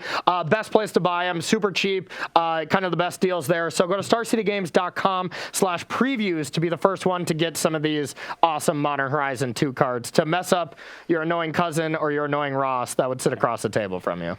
And if you want to pick up some extra cash to buy those sweet Modern Horizons cards or sealed product, keep in mind that SCG is always buying cards, and the process has never been easier because there's so many ways to do it. You can use the buy list feature on the website. You can mail your cards in and let SCG do the work for you. You can make an appointment to come into the store, do things in person. And if your collection is big enough, you can make an appointment and have SCG come to you. And always keep in mind that if you're trading in your cards, if you want to get store credit, you will get a 30% bonus on that trade-in. Gotta love it. Trade them in, get some Modern Horizon 2 cards. That's what I want to do. They still buy cards. We can still sell cards too, right? I got to do that. Do they not buy from employees? Oh, they'll buy anybody's cards. Sweet. They'll buy your cards. I got some extra old cards from 3 years ago when we could actually play Magic again. I want some new cards. I want to go to an F&M. So, all right, last order of business. We got the sale. We got a sale going on every single week here at SCG. This week, it is 10% off all standard legal cards. So if you want to pick up some of those, you can go to starcitygames.com/sale. That sale, of course, does end like the rest of them Monday at 10:59 a.m. And then we'll be getting another sale going after that. But get your standard cards now if you want. So, all right, everyone, thank you so much for watching. It feels good to be back, even if I lost. Still fun to play Modern, and I hope they have a Modern Horizon set, like every single in-between set. Like, get rid of anthologies for me. 3 per year. Just 3 per year. They just mess up Modern, and all the legacy players are like, God, no, please. Because Modern Horizons actually reads mess up Legacy as well, because we weren't paying attention to that. So all 6 of them. yeah, all 6 people that are still playing Legacy, that's for sure. But yeah, thank you so much for watching, everyone. Next week, I'm sure we haven't fully scheduled out our plans, but we are going to be asking for deck lists at some point. So have a look out for me and Ross's Twitter accounts. We want to do a Team Ross, Team Corey show again, where we just pick all deck lists from y'all, the audience, and see what you got. We've been cooking up for a while. You guys especially. I had a little bit of an easy preview season. Corey's sick of losing, and he knows that the only way he wins is by taking other people's deck lists. So he's ready to get that going. He knows. Yeah. So be on the lookout for our Twitter there, and I'm sure next week we'll be getting some more lovely Modern action here because it's so good, and I can't get enough of it. It's been fantastic. Absolutely. Okay, everyone. So we will see you Tuesday at 1 p.m. Eastern time. So for Rob, Ross Merriam, I'm Corey Ballmeister. We'll see you then.